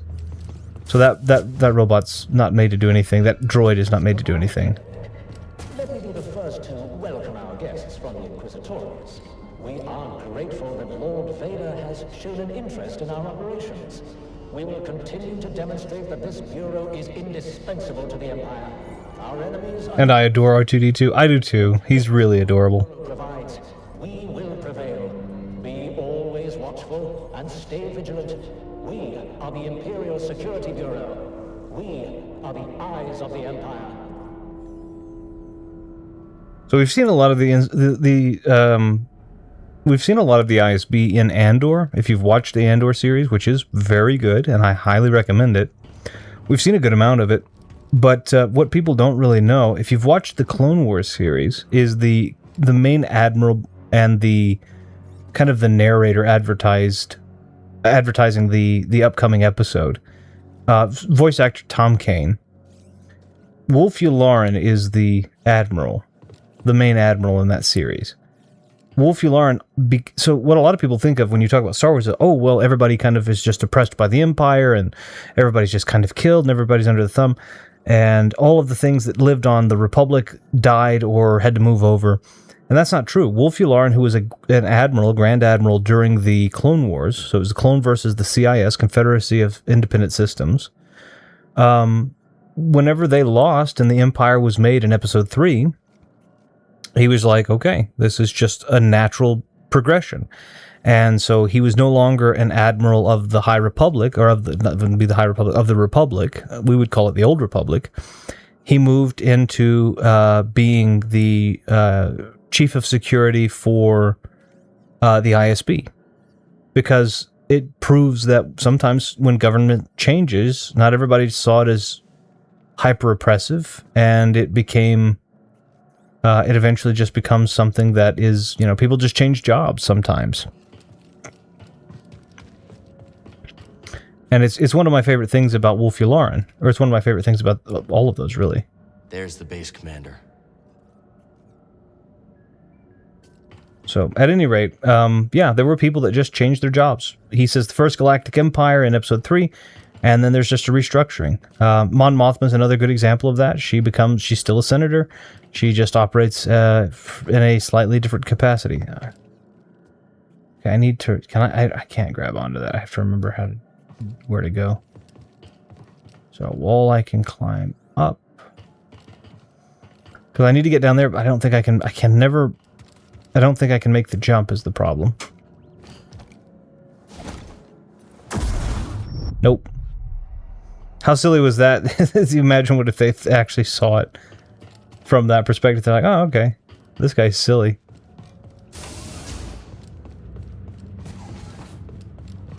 Let's see if this door leads to an elevator. I think we tried it and it didn't open. Yeah. I friggin' can never remember. I play this game when it comes out 2 years ago, played again last year, and I have the same trouble every single time in the same spots, and I never remember where the heck I'm supposed to go. Like, I know where I'm supposed to go. I don't know how I'm supposed to get there. I can't see that. It looks like I can grab onto that, but there's no bleeding floor down there. So you can't grab onto that pole either. It's always the same freaking spots.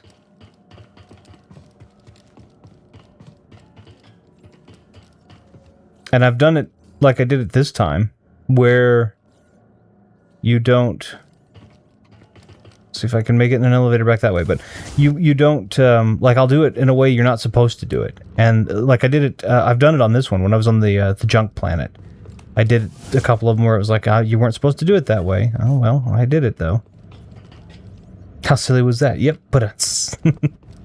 it's just ridiculous. Like, I hit the thing in the worst possible way. But what we're trying to do is get to the base commander's office, which is up in that high area. But I don't have a... And that's the room I'm supposed to be in, but I never remember. Again, it's the pathing.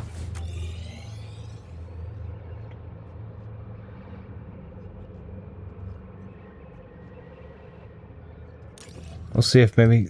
The map is much easier to follow than it was in the first game, to be fair. So, like, they've definitely made improvements. Some of it has absolutely just been me, and then some of it's just... I get stuck in the same places. My mind is... It follows the same logic it followed the first time. It says I'm supposed to go here, and then I should be able to have a way down. Watch.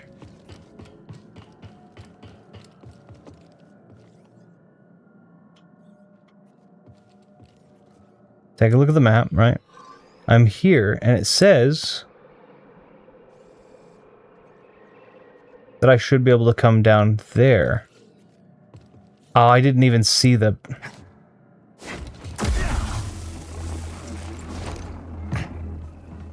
I didn't see the dinged wall behind it. Well, from my point of view, maybe that was silly, but was that objectively silly or subjectively silly? Don't blame me, it's the stream title. No, you're fine with it. No, I think that's gonna fall heavily on the objective side. Because I just fell behind a whole bunch of people, and the corpse of an unknown individual just fell behind him, and they didn't know I was even there. This place is now locked down. An intruder has been identified. Bring him to me immediately. So we're going to try to use fast versus the big ones. We've got purge troop... Whoa, hold on. Maybe.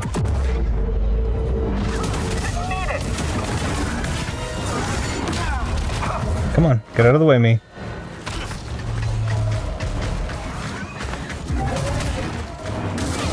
Purge troopers are good in speed, and then these death trooper bots are good in strength. I can't match their strength with mine, but I could match their speed. I could exceed their speed. Let's take out Captain here. The orange, as I've said before, the orange shoulder pauldrons denote a higher rank, usually a sergeant, not a captain. Normally a sergeant or a crew lead, depending on...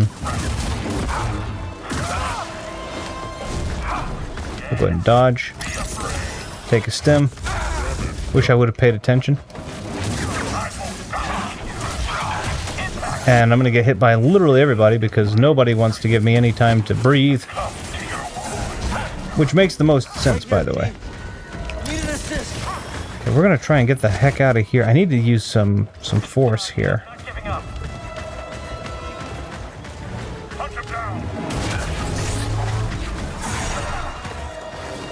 So in Jedi, for anybody who is familiar with the Star Wars, or isn't familiar with the Star Wars universe, lightsaber fights, double blade is not usually good against double blade. Two connected blades versus two connected blades are usually not a good idea. One of the most, I would argue, efficient.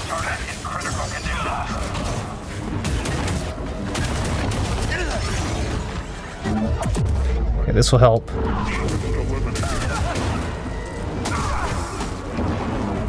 It did, a little.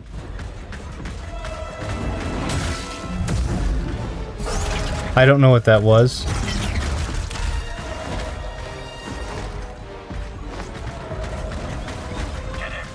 Move up and attack. Pointless evasion. I am hit.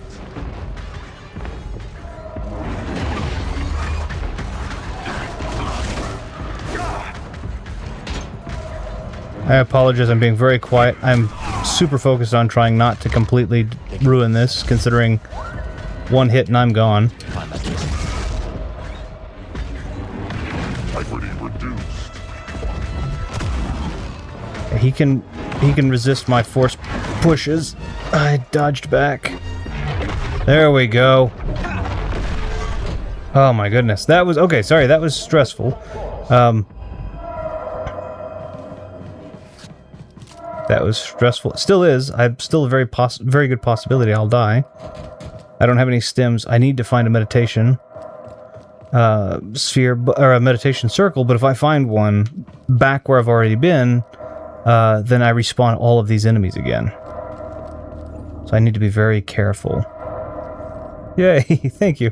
I have one hit about me. I really need a meditation point. A shortcut would be fine too. And they did it something really cleverly. They made it so that the shortcuts... I guess the lift doesn't work from here.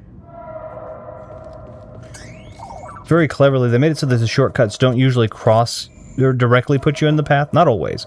But they don't always put you directly in the path of danger. So if you go to a shortcut, it's likely going to bypass a majority of... Like this part right here will probably be bypassed by the next shortcut. It's probably that elevator, honestly. So I can just dodge past him.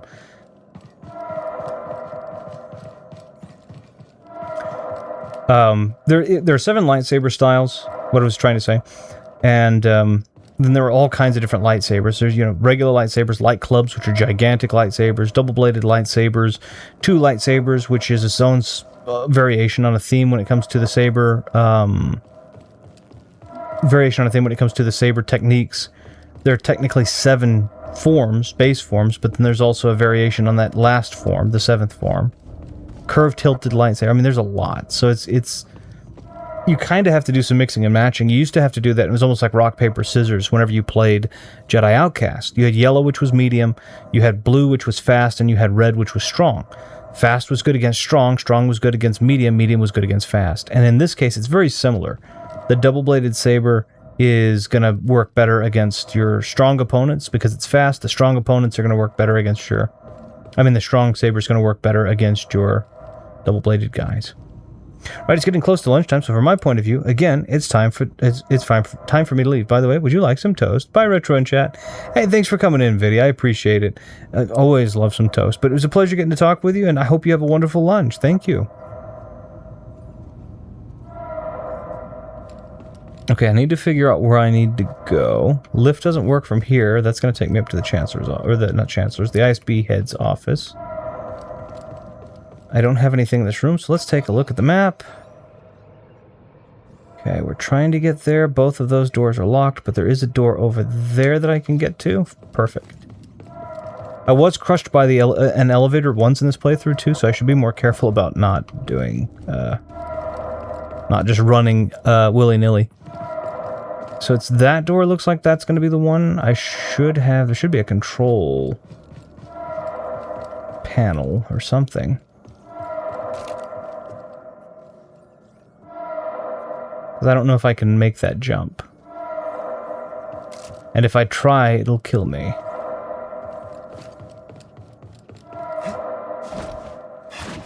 Nah, maybe I can make it. Hold on.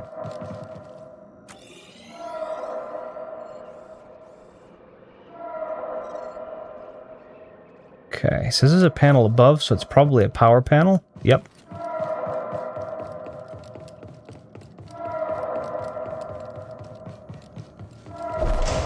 There we go. That way I can turn the bridge around here. Oh, never mind.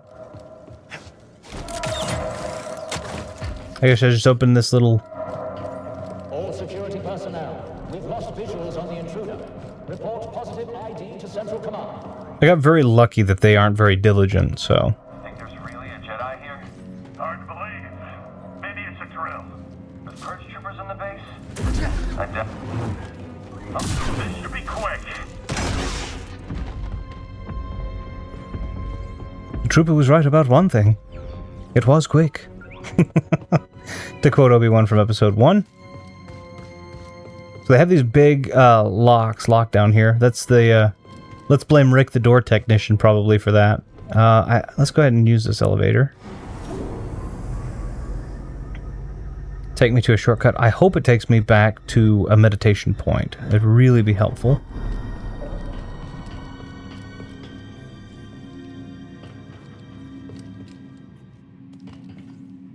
Oh, okay. Alright. Power that up.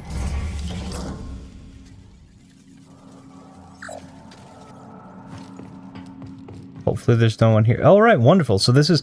that's the path that we went down originally.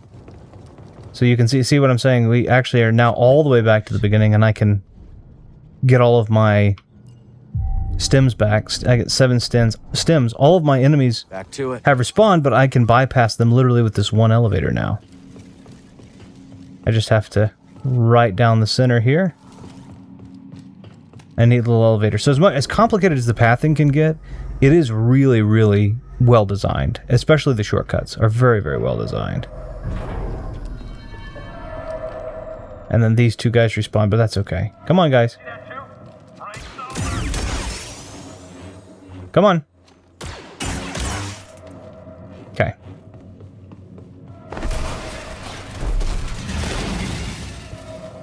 Got our...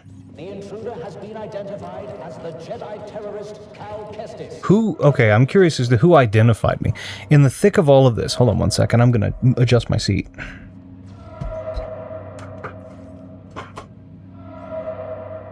Okay. In the thick of all of this, I haven't left anybody... As far as I know, I haven't left anybody alive. Let me turn this gently. There we are. In the thick of all of this, I don't think I've left anybody alive, so I don't understand how all of a sudden I'm... Oh, we know it's Cal Kestis. I guarantee you. I saw him once before, I think. Like, who identified me? Did the little R unit? Little R2 unit do it? Nah, he's not even scared. Okay. So we're gonna go ahead and hop back up. There we are. Electron wall lockdowns have been activated. All personnel, stay clear. The lift isn't here. Yeah, I know, that's why we pushed the button. Okay, so... I'm gonna hop down here, and then we have this little force fieldy area with a... Uh-oh! What hit me? Is that a probe droid? What the heck shot at me?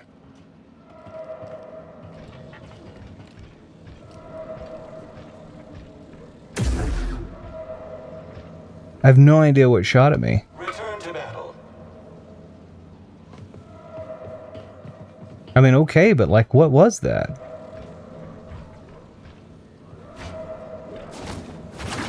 It was a probe droid, and it just died.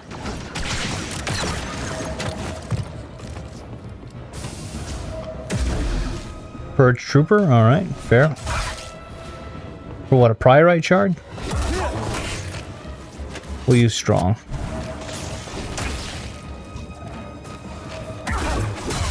That's it for you. The pain, more. There's also taunting, which again, Purge Troopers aren't Force wielders, but there's taunting in the middle of combat, which Sith are usually taught. Jedi have also been taught how to do it. It's called Dune Mock. MOC, not MOCK.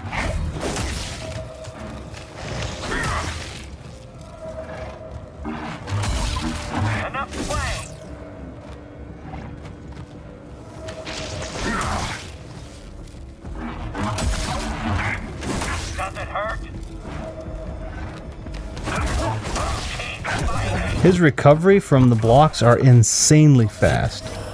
Thanks, BD. That's ridiculous. Is Priorite? Data disk. Priorite. Okay, cool.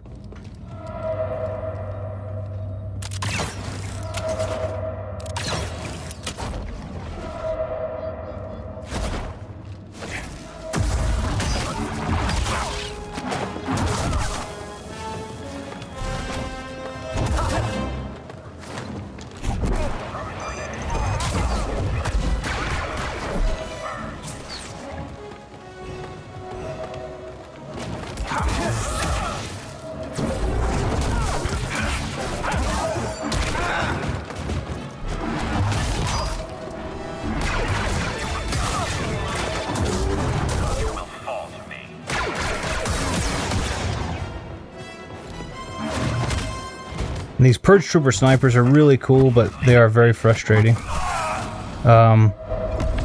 Especially when they decide they want to get all up in arms about hitting you. Up in arms being a little bit punny there. Oh, what do we have here? A little box. And a klaxon going off in the background. What do we get? Inquisitor paint. I probably will I might use some of that, honestly. I'm sorry about that. I bumped the microphone. The mic stand. Alright, let's try. Let's see what we can do here.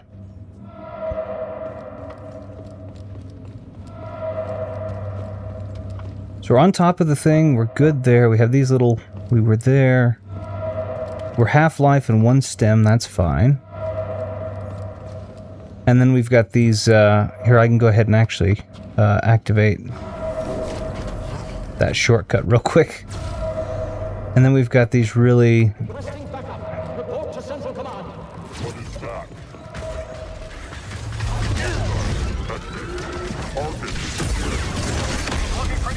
Okay, we're gonna... Yeah, I'm pretty hurt. I need to get gone. Hey, BD.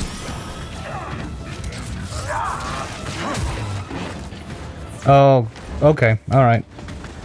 Engage the target.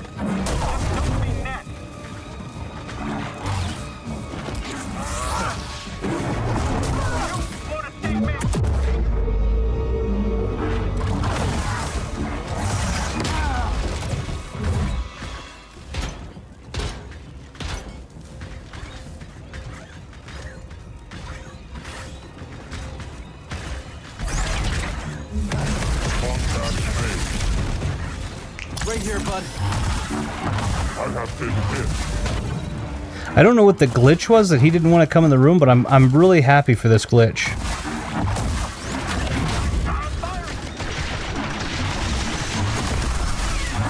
Okay, let's get back. Let's get back.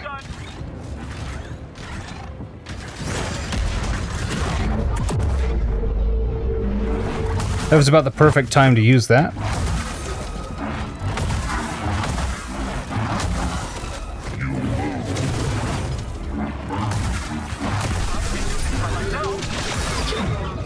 And we'll go ahead and switch forms. Come on. Come on. Okay, that'll be fine. That'll do. Okay, we'll go ahead and hit this. Well, who would have thought of somebody's aim being bad like that just for that? Okay, there we go. Deactivated the force field, I think. Nope. What did I do? Oh, okay. I see. Does anyone have Have eyes on the Jedi. Why would you have a sweeping force field in the hallway any which way if your stormtrooper guy isn't technically immune?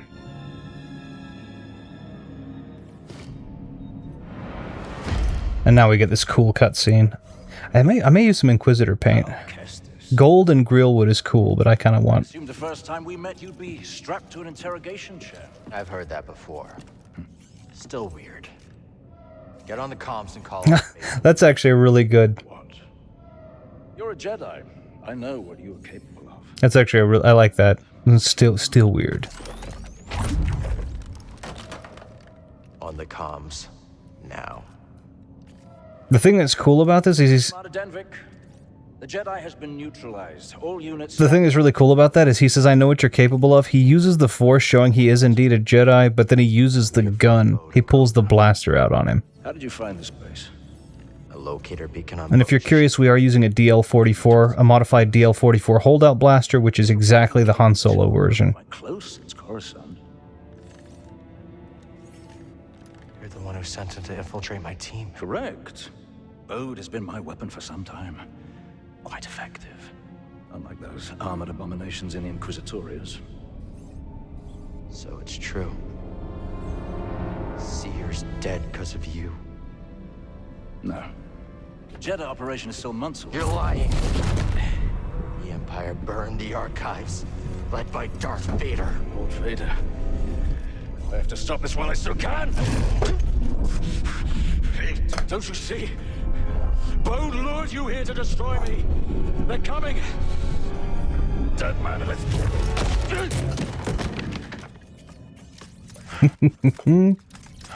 So we're kind of having our brushings with the dark side. Huh. Just a little bit. Yeah.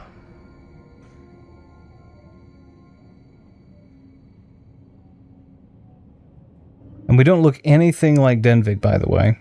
So I'm going to go ahead. This is the fun part about Star Wars games with the Star Wars nerd. So this is an ISB. This is ISB, obviously. ISB uses the white and gray. Let's pull over here. So you can see his badge. His badge is actually decently high. ISB usually, I think the highest only go to 5. And I gotta look. I gotta double check.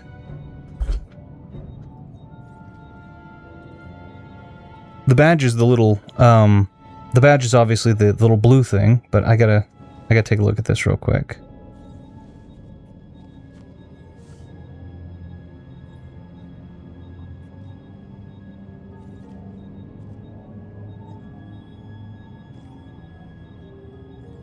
Let's see.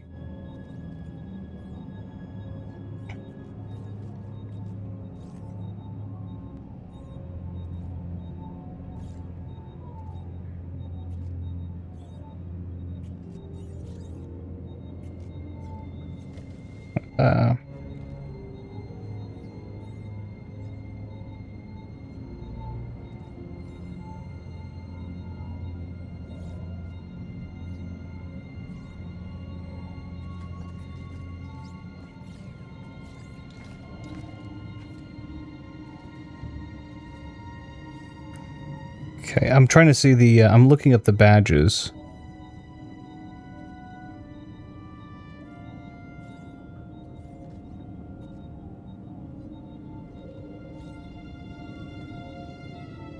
No, it looks like they do go pretty, it looks like they do go, well, no, I'm right. I'm gonna say ISB...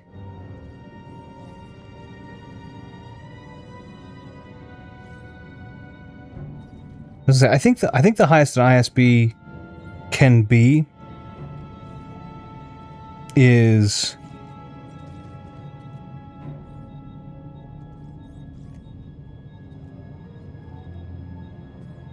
I think ISB only kind of goes to like 2 red and 3 blue, 5 total.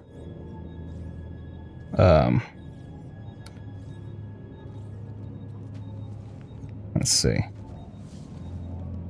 I could be wrong. Let me see what Wolf Yularen, because he was the head of it, so. No. You can go 3 and 3. So they can go 6 across and 3 of them red. That would have been Wolf Yularen. Wolf Yularen was the leader of the ISB, so that's as high of the rank as he can get. Those plaques get way bigger, of course. Like Thrawn, Grand Admiral Thrawn, who also would have worn something like this, would have had a Grand Admiral insignia. And the little things you see on both sides there are code cylinders, or what they're calling those. And they're literally just... Got a scan? They're literally just areas that you can place into terminals like this, or most likely his desk, which is here. This terminal would probably require one of those code cylinders. Doors might require one or more of them from certain people of a certain rank or higher. Perfect, buddy.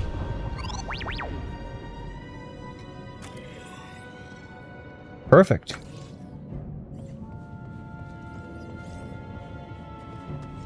So all of that kind of stuff. So we're not going to be able to pull our saber now because we are faking it. One of the problems I have with this desk is that you can't put your leg underneath it. Look at that. I wouldn't like that. I like my legs being able to go underneath the desk. So if not, then the desk coming all the way around would be nice too, because otherwise it just feels uncomfortable. All right, cool. So we've upgraded our map. We've got a disguise. We've got. Oh, this is likely the hollow. So these little lights here are likely the scanner that picks up a 360-degree scan and then projects it out to that big hollow that we saw him on earlier.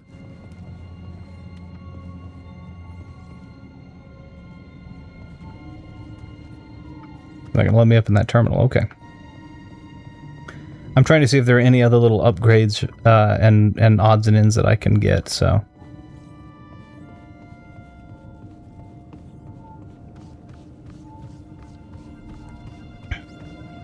And we noticed we said that the klaxon has stopped because he neutralized it for it. We're very lucky that he was built the same-ish as we were. It looks like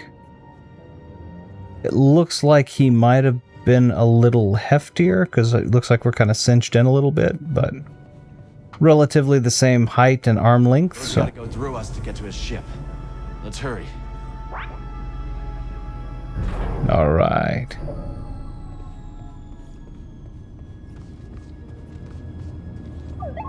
If anyone sees you, it'll blow our disguise.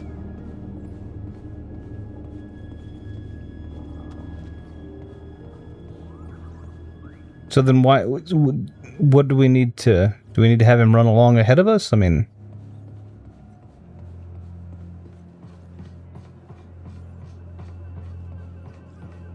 let's try this again. Now, if we get a hiccup, we still would have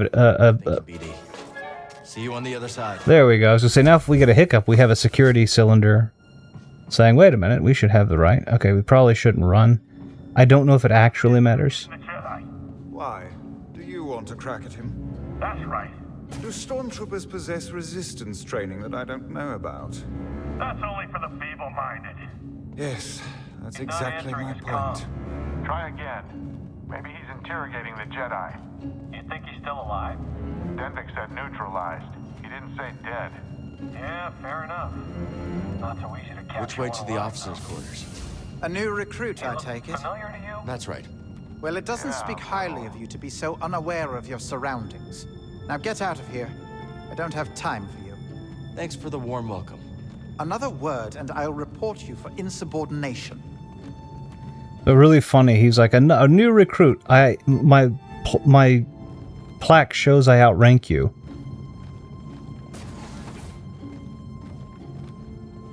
I want to look at that again too. He's got 2 blue. I've got 4 blue. That means I outrank him. By the way. I want to look at the badge. I just want to see by how, because obviously I want to see, there are a couple of different things. I think I may actually only outrank him by 2, but let's see. That would put him at Lieutenant Junior grade, and that would put me at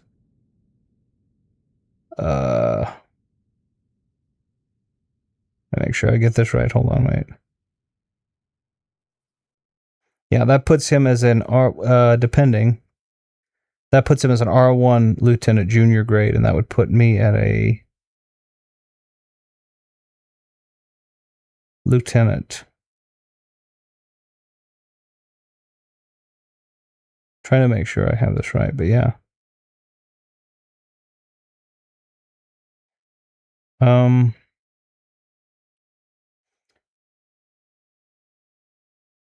Yeah, junior lieutenant, and no, that puts me at captain. Sorry. If I am ISB, that puts, yeah, captain.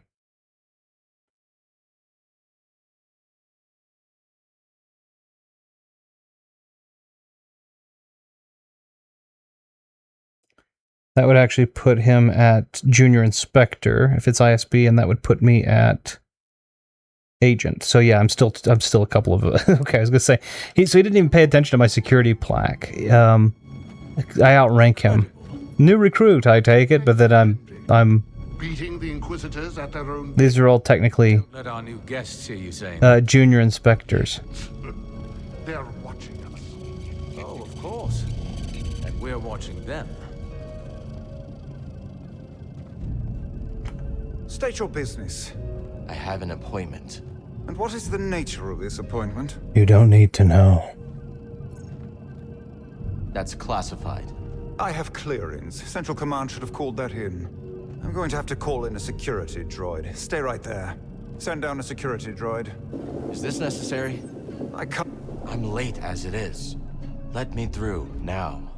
I can't. Not without security clearance. I can threaten. I have a better rank. Let me through, or I'll report you to Denvik for insubordination. I must let you through. Go on, officer. So again, you may have clearance, but again, so a couple of things. Let's talk about Imperial Protocol for just a second. Number one, I'm not groomed in the way that a security officer needs to be groomed. I have pretty unruly stubble. My hair is really long. That's supposed to be kept well. I don't have to wear a cap because I'm, higher grade. They do have one, but I'm not required to wear it.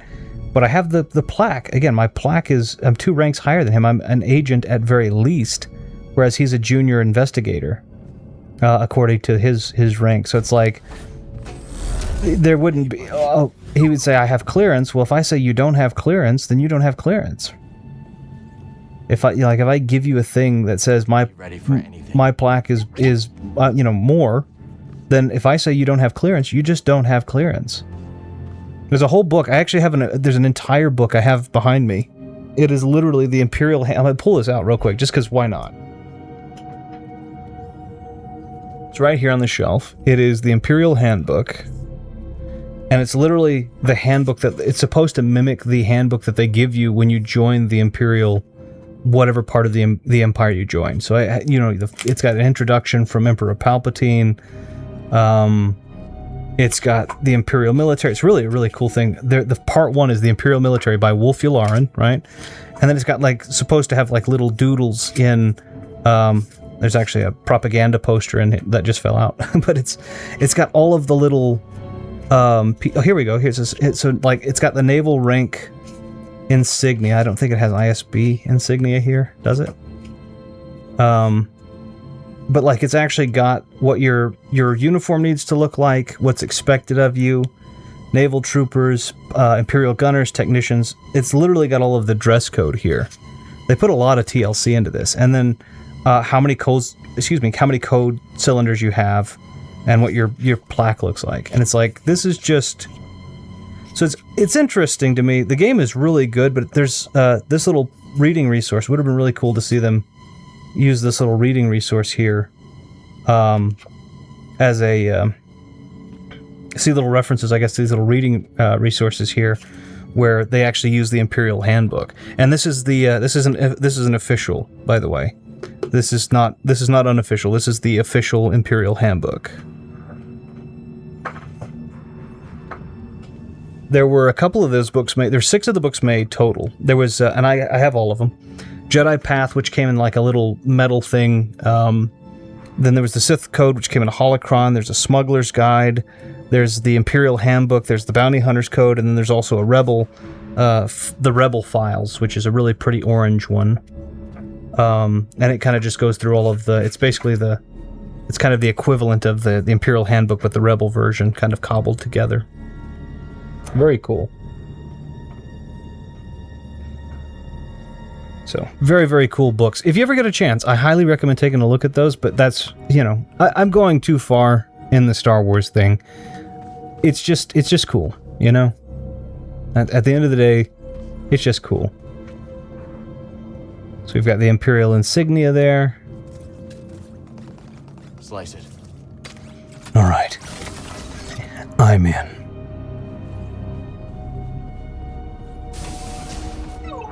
He's not here. Let's look around. And this is Bode's room. Looks like a little miniature Death Star. That's just because the circle light is on it.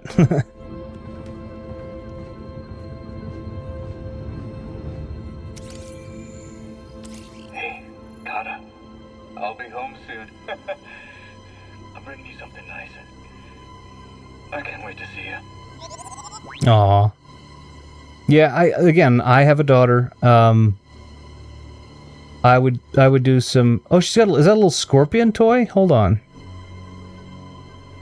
Yeah, look at this. A little toy scorpion, and I can't remember the thing that I rode when I was on the other one. It was a little toy scorpion, though. That's kind of cool. And then her data pad. How eerie is it that this is what we're doing now? Like, this would have been science fiction. It's literally just a pillow fort and an iPad, basically, and some toys. And that's kind of... And a light, and a flashlight. And that's kind of what we're doing now. We can do the little forts, and the little pillow forts, and we have these little tripods everywhere because freaking everybody wants to take videos on their phone. We have iPads everywhere. I mean, it's crazy. That's really funny. Alright, what do we have over here? He was gathering intel on us the whole time.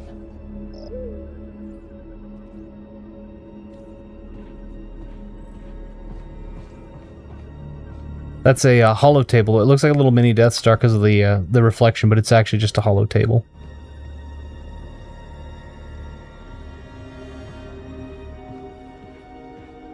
Got his table.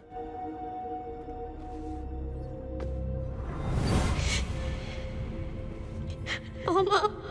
Easy, sweetheart. I know. It's just me and you now, Kata. Just me and you. Bode's daughter.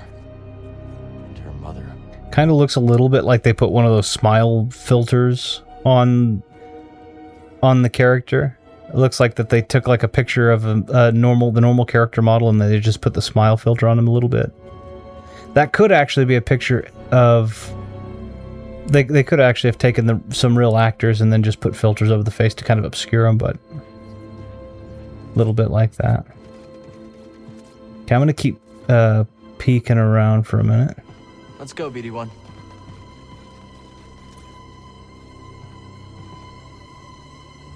Let me wait to do that. I don't remember what the toggle event is.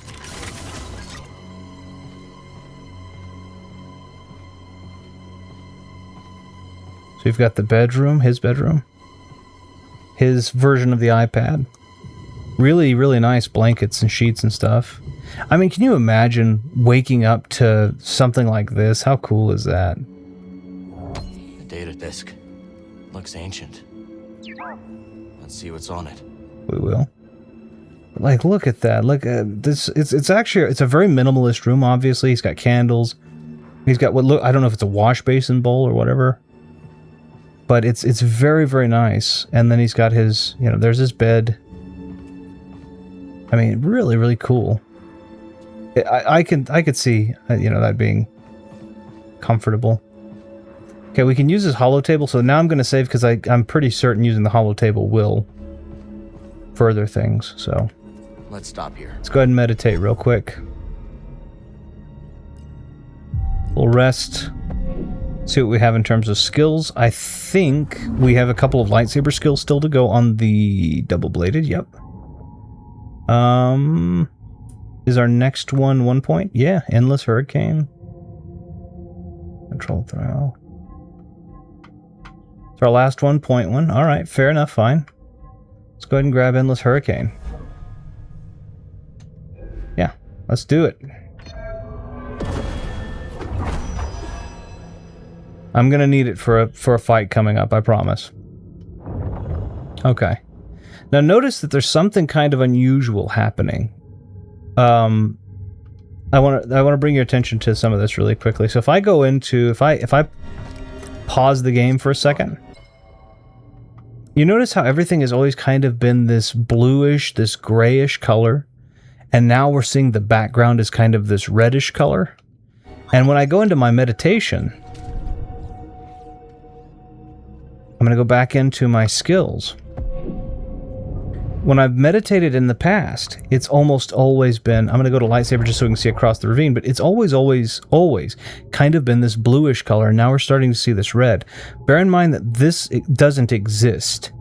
This whole world that we're in right now doesn't actually exist. It's strictly in Cal's meditations, in his mind.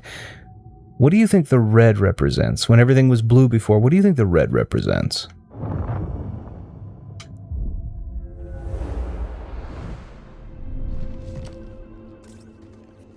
I can let you know that we will absolutely see, but...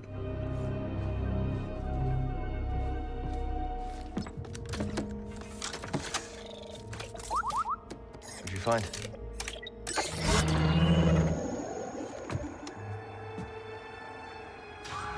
This is the hollow that Dagon was watching. And somehow hiding somewhere, we have a little kid. You scared me. You must be Kata. I'm Cal. And this is BD1. And there's the Nice to meet you. very polite little Kata. Where's your dad, Kata? He said to pack for a trip. All she packed is that little bag on her back. On her shoulder, I guess. You don't work here, do you? No. You're the first person to figure that out. Are you really a Jedi? To quote Yoda, truly wonderful the mind of a child is. I am. Well, I have to finish packing. I can't find my Mookie doll. Aw. I bet we could help you find it. Yeah, I'll help you find him.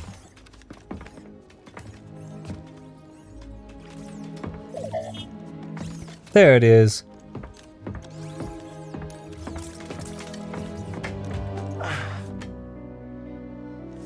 Is this Mookie? Pretty cute. Looks like me. A little. My mama gave him to me. Redheaded with a red beard. Kata. Did your dad tell you where he's taking you? It was supposed to be a surprise. But you got here a little sooner than I expected. Come here, Kata. So I don't hate Bode. Not well. I get angry at him, but I don't hate him. This is my best friend. We had a fight, but we'll get things settled. When we go.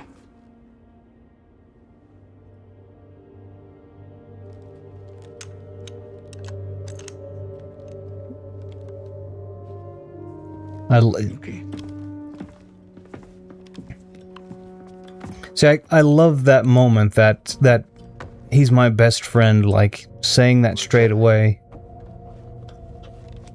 Yeah. How'd you survive the purge? I'm not actually opposed to helping him take care of his daughter. I found a few of us to intelligence during the Clone Wars. I used the skills that I learned there to disappear. Went into hiding. Didn't know who to trust. Familiar story. Right. Then I met the most incredible woman. Mama.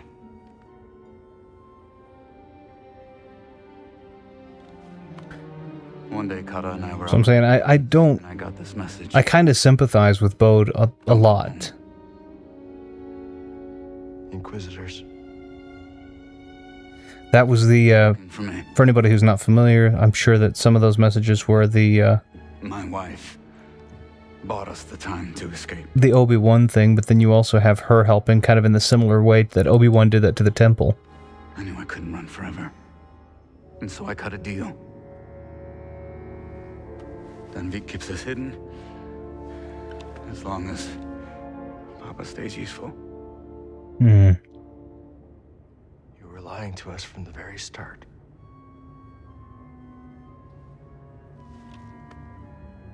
Tanalor was a way out for both of our families. You were gonna give it to the hidden path.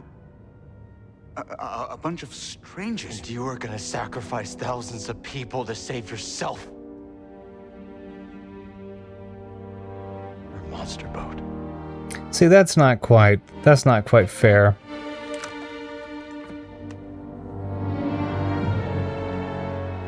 No.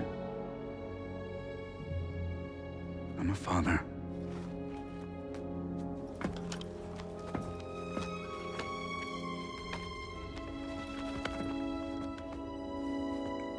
The first time I held her, I saw the entire galaxy in her eyes. You can't understand.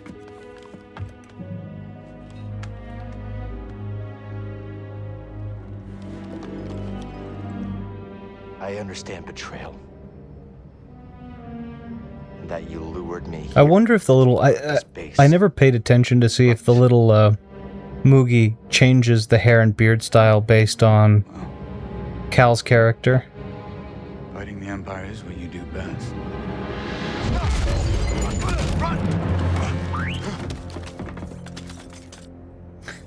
So this is the Cal. This is the part where I get a little frustrated with Cal, because it's like what Bode was going to do wasn't right, understandable, but also what you were going to do was also kind of, you know, weird.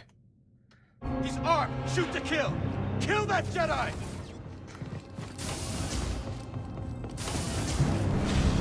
Bode! So we're going to do something real quick, and then I think when we get to the next meditation point, we're going to call it.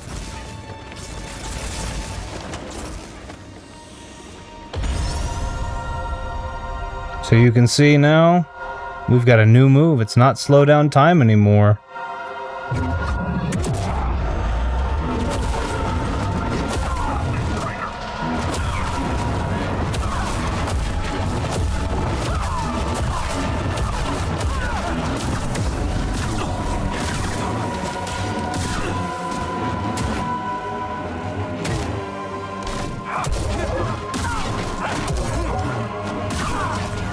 And now we can see the dark side. So the question is, with Cal being a dark sider, you're using the dark side.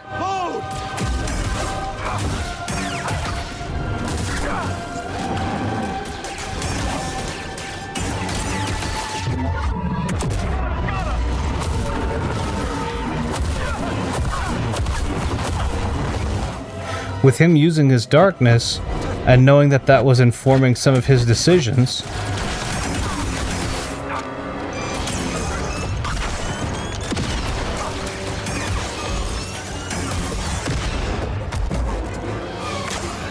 Ah.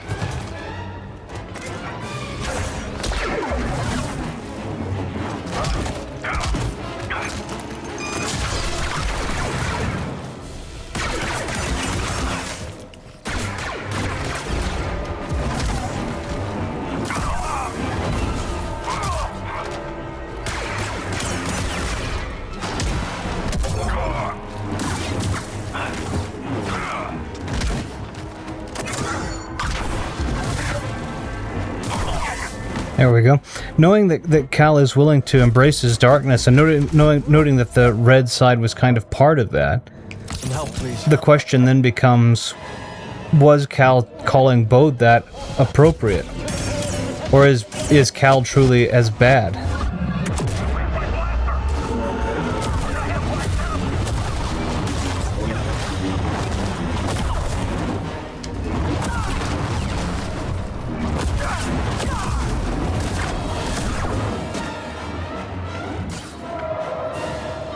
One of the things that they do also make mention of in a lot of cases is the dark side stronger?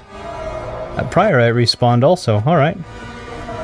The answer to that question is yes, it is. It is absolutely stronger. The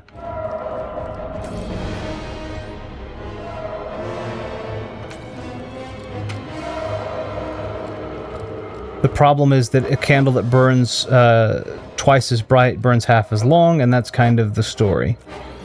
I gotta figure out, wait a minute. That's where I came from.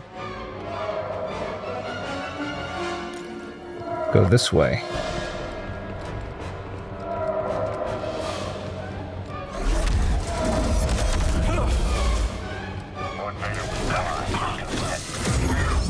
Now let's see how we do against these purge troopers with our dark side involved.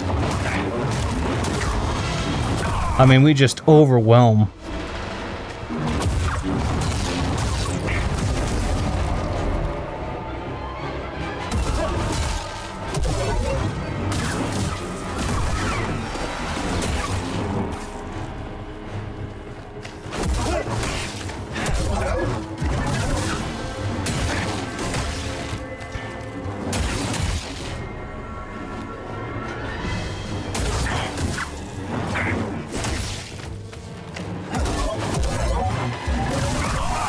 Just overwhelm everything that they are. Can I open this one also?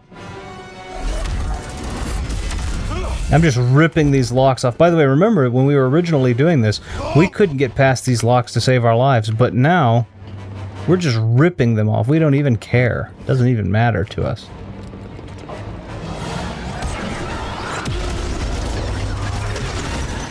Get up. Now, how will we factor against the giant Dark Trooper bot? I mean, look at this.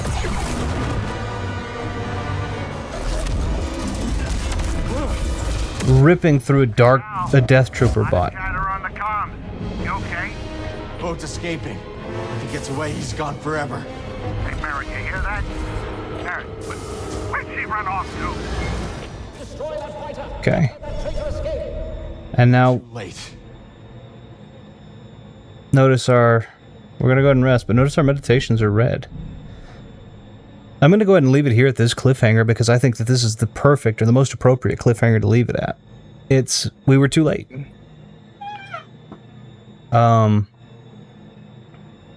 Take a peek at, make sure I kind of align here.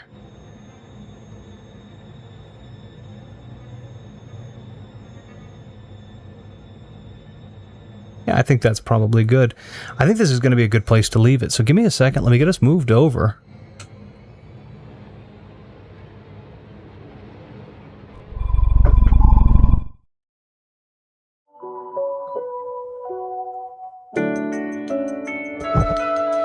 Sorry about that. How cool is that? We have successfully tapped into our dark side, so to speak. Not so to speak, I mean, that's what we've done. And then the question kind of becomes, for me at least, it's, did we do anything that warranted our point of view being the right one? In this particular case, we have Bode saying, I wanted to do what I wanted to do for us, for Kata, for my friends, and for my daughter. And I really sympathize with that. Again, I'm a father. I have a wife, and I would do anything to protect my daughter, even if whatever thing that I am is being considered is being done or is supposed to be done is just outright seemingly evil. If it would protect my daughter, I would do it without hesitation. And so I think that's Bode's perspective, and I really sympathize with that. On the other side, there was kind of the quote-unquote selflessness of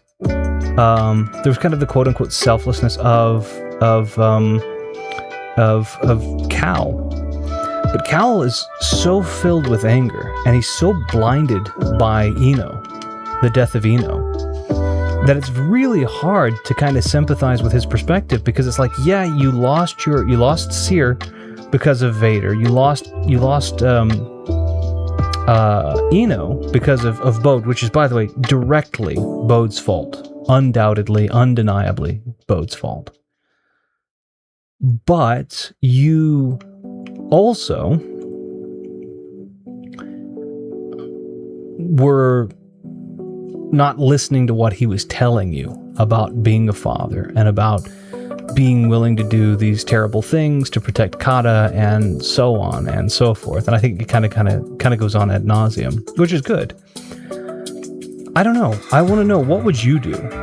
Are you a parent? If you're a parent, how far? Are you a parent? If you are, how far would you go to protect your kid? Are you in a committed relationship? Are you a spouse? Are you a partner? Are you a boyfriend or a girlfriend? If so, what would you do? What terrible things would you do to make sure that person stayed safe? What about if it was your mother or your father? What would you do to keep them from danger? To me, it's a very compelling story. Bode is very compelling, and I really like him as a villain. Let's see.